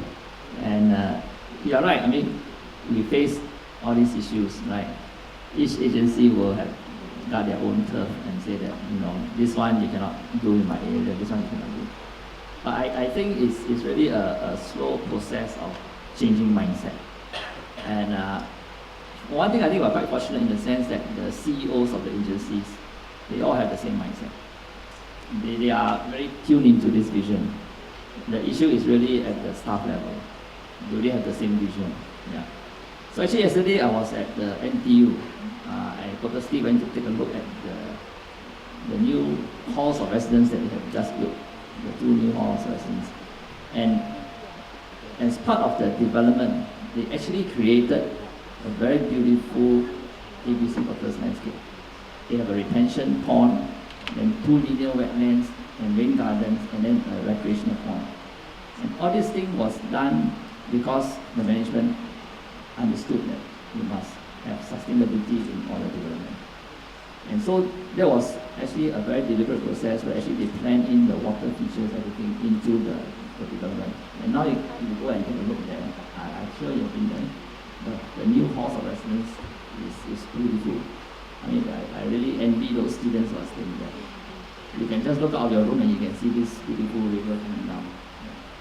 And it's really the change in the mindset, I think, that has to be done. Yeah. And hopefully, from the top going down, this will slowly cascade down. And in years to come, I hope that all the people who actually process all the plans, right, especially your area, that they will have that kind of thinking, you know, and that when they process all these plans and all that, they will then also help the developers, the architects, and the engineers to make these things a reality. Thank you. I understand Marta's point very well. I think, and I'm always interested what are the drivers and the enablers of change process. You know, about what is it? Is it the regulations? Is it any guidelines we have, or is it basically how can we find a culture of common sense that this is needed and important? And I think drivers and enablers is certainly on one side. Pilot projects who actually show it can improve, it can look better. I'm quite happy that some of the projects are always shown so often, but even more I'm aware that they change mindset. So a pilot project can actually do much more often than regulations, because they can open up a kind of new culture of how to work in partnership with the environment and with water, which is actually including home, making our home even more beautiful in Singapore. And I think Peng Chai made a very good introduction this morning about what is the human scale of living with the environment, what really matters. And if we see a city which is going to a healthy development, it needs to, first of all, that we have a common sense about this is needed, is important. And then, of course, regulations and enablers could be things to help. But if we over-regulate and do too much bureaucracy, this is a problem. This can be a problem. I have seen many cities who are actually stuck totally in regulations. And then if we don't see the reason why, what is behind a regulation, if the regulation is just something like you just read something down, and then say, okay, but here's written this, and it doesn't make sense even, then we have to find ways to overcome mistakes which are often in the regulations. Now, this is bringing me to another point. I think support, good governance structures are extremely important. I think they can really help. And Singapore is we have a fantastic position here, because you can regulate a lot of things where other cities need a long way to go through a process of finding an agreement. We can actually do this here better when we have this agreement. Yeah, yeah, in order you have to, I mean, endless discussions. Yeah. And so I think this is really good, and this is also, I think, where there's a kind of responsibility Singapore has to use this opportunity to be a leader in the world and actually bring up new solutions. And also the aquaculture, you know, I mean, this is actually something which you need the good examples so that actually it can be a driver in the world and say, you know, it can be done, yes, and it will help. And it will then finally also help cities like Jakarta, these poor people who are having responsibility there. You know, what should they do? If I would be in their position, I also would be almost hopeless somehow. But I think this is the point. So pilot projects, not to over-regulate things, to create a culture of common sense that this is needed, I think is the answer. I guess one of the benefits of the smallness of Singapore is that we can put all the chief proponents in the same room and in a way talk it over and get to some common vision. So that's one of the benefits as well. And the fact that we are here together, CLC, HDB, Jurong Town Council, and so on, we are here together. So there's a sense of cooperation. The first time I visited Singapore was in 1983. And if I compare the situation then to now, there has been tremendous achievements, partly inspired by the former President Lee Kuan Yew, but it's a tremendous achievement, and in that sense I'm optimistic. And you already make an example for the world. You can read in this morning paper that there is an agreement between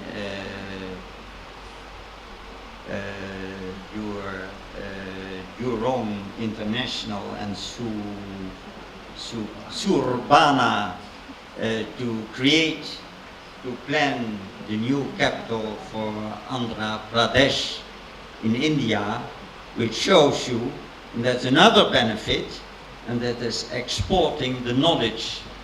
What you have achieved here, you can export it elsewhere in the world. And that's another benefit. So I'm optimistic, but I know all the restraints. And I'm a principal or co-designer of all coastal extensions in the Netherlands. And it cost me a lot of work to see that they were implemented. I was instrumental in it, but it took me years and years and years, but finally we achieved it. So there's also not only needed awareness and inspiration, but also endurance. Yes, I think perseverance is certainly very critical. And Bichu, having been through HDB all this while, seeing a lot of these key projects go through, maybe able to share some insights from that perspective. Yeah.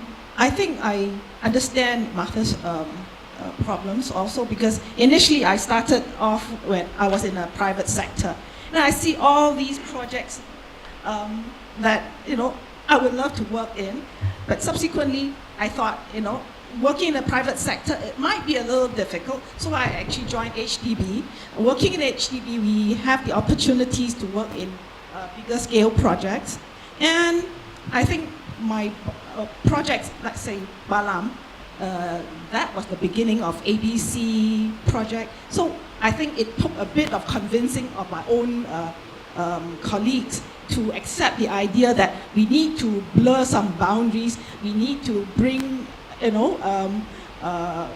allow to have the rain garden within HDB estates. And then we need to consult with QB because they provided the funding to have the private project, because without funding it's not possible to do so.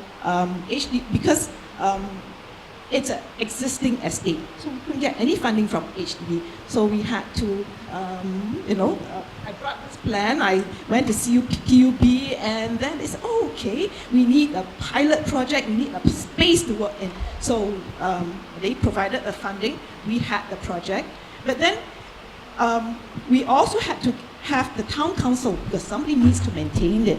So we had to convince town council to take over the maintenance and teach them how to maintain. And now they're very happy with the project because, in fact, if you had concrete drains, they had to remove the drain cover, clean the drain, right? But now with this, everything just drained to the rain garden, and they just pick the litter from just a concentrated area. So I think it's not expensive to build. It's not that difficult to maintain either. And I think it brings benefit to the residents because I find that the residents use the jogging track and cycle through the rain garden. So I think in the early 2000, mid-2000 when all these began, it was very tough.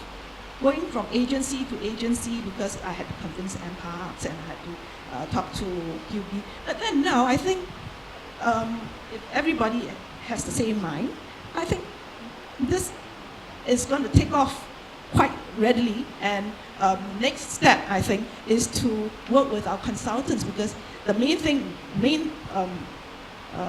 well, I have a little bit of, to convince my civil engineer that with landscaping, we can slow down runoff. We do not need such big drains. Perhaps we can use swales instead of concrete drains. So I think we need to get the engineers on board as well. So some of these are that I think we need to bring everybody on board and all the various agencies now, if we can blur the boundary and cross from, this is not drainage reserve, but I think we look at drainage reserve as a place where we can jog. But I think we can bring the jogging track into the housing estate so that you can be nearer the people, and then create rain garden where the jogging track can run through. So I think these are some. So having advocates like you in the different agencies is very important, and having PUB come in to give support to those advocates so that they can then implement pilot projects to, in a way, convince their own internal stakeholders as well as the public of the benefits will seem critical to the success. Jason? What's it? I've only been in Singapore for about 6 years, and even over that short period of time, I've noticed that interagency collaboration has increased dramatically. Also looking at top-down as well as bottom-up. Going back to the recent National Day rally, where the Prime Minister was highlighting the case where litter coming down on the streetscape, where whether it was within the LTA road reserve, whether it was within the NParks Park connector on the HDB estate, which agency do you then contact? Well now, these barriers have been removed. It's just one single agency looking after litter cleaning. And then looking at bottom up, I know a few years ago, Atelier Dreisaitl did a very good public engagement for Bishan and Mokyo Park. And since then, NParks, we've done City in a Garden. We've done public outreach for that with various focus groups, exhibitions going on, getting public feedback, which then inputs into our destination parks projects. And just in the next couple of months, we're going to be launching the Jurong Lake Gardens public engagement exhibition. So again, getting all the public's feedback, how it's going to influence our design. And then obviously this then, all the agencies have to take into account, forces us to work in interagency collaboration, and ultimately makes the project a much better result. Okay, we've run out of time, but let's take all the panelists take 1 minute each and just summarize what do you think is the most important thing to mainstream the ABC waters. Starting with probably Jason on that side. On a personal note, my sense is that I do agree with what Mr. Fu has mentioned earlier, and I believe the blue element has the ability for us to transform our built environment. And I think moving on, the challenge for us is really to think of how can we make use of this blue element to introduce more activities. And I believe in a land-scarce Singapore, the challenge is always about determining land use. And I think with this idea of crossing boundaries and blurring the boundaries, we should also consider how can we introduce more multiple users within our built environment. Jason, right? The image that Herbert presented earlier on with the urban environment incorporating all of the ABC features into all different levels, I thought was a very powerful one. From NPark's perspective, we are having obviously always struggles to try and get green space into the urban environment. And I'm sure this is the same with water as well. So this is where we have to start being more innovative, looking at space optimization, skyrise, greenery, and overlapping this with the ABC features. And I don't think this has been done too much yet in Singapore. And I think this is definitely a trend that we can pursue and will be very beneficial to the urban environment. Well, for my take, I think it is important for us to share what we have done with the Singaporeans and with other professionals. Such a forum like this helps to bring awareness to everyone in Singapore. So I think it's a thumbs up for this get together, and I think we should have more of such gathering, bring panels of experts together to discuss and to learn from each other. I think it's great to see all the agencies together working on this one topic now, which was a PUB topic many years ago only. So I think the vision is clear. We have seen very good projects over the last 8 years, but I think we have to push further, we have to push harder to really transform Singapore in an ABC city, to really explore what other options there are. And I think to work with everybody together and don't see boundaries, I think is the key for success. Fantastic. I'll leave Wan Sing to have the last word. Invite Dr. Waterman first to give your ideas on how else we can mainstream this.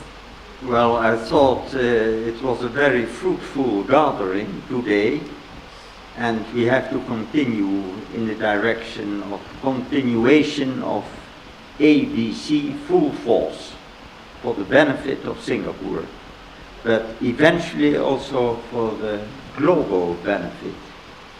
Because if we do it well here, it will be radiating across the world. So I'm positively inclined. I think we have the A and the B very much. We need to bring the C stronger in, and it has to go really in the details of the city grid, and that's actually following your point. The blue and the green has to be interwoven into this modern city, and that will bring livability to people. Okay, so I would say that, actually it involves everybody. How do you get the government sector, the private sector, and also the people sector all involved in ABC? And for the government sector, I think we have done much success, right? And a lot of the agencies, not on their own, like JDC, which we all that, are already doing the ABC Waters designs. But it's the private sector that we still need to get on board. We need to work a bit more.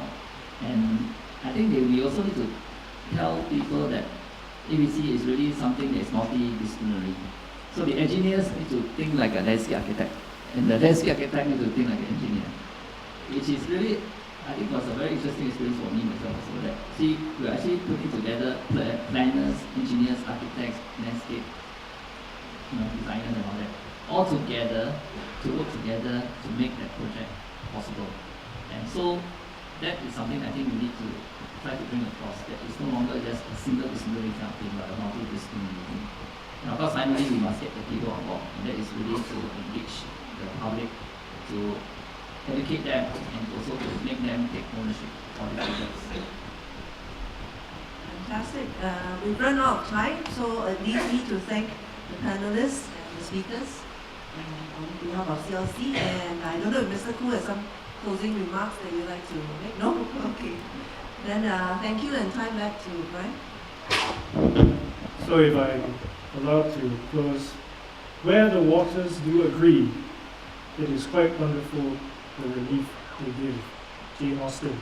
So I hope we all agree that ABC Waters should be mainstream, and with that, ladies and gentlemen, please join me in thanking our panelists and our speakers one more time for their time.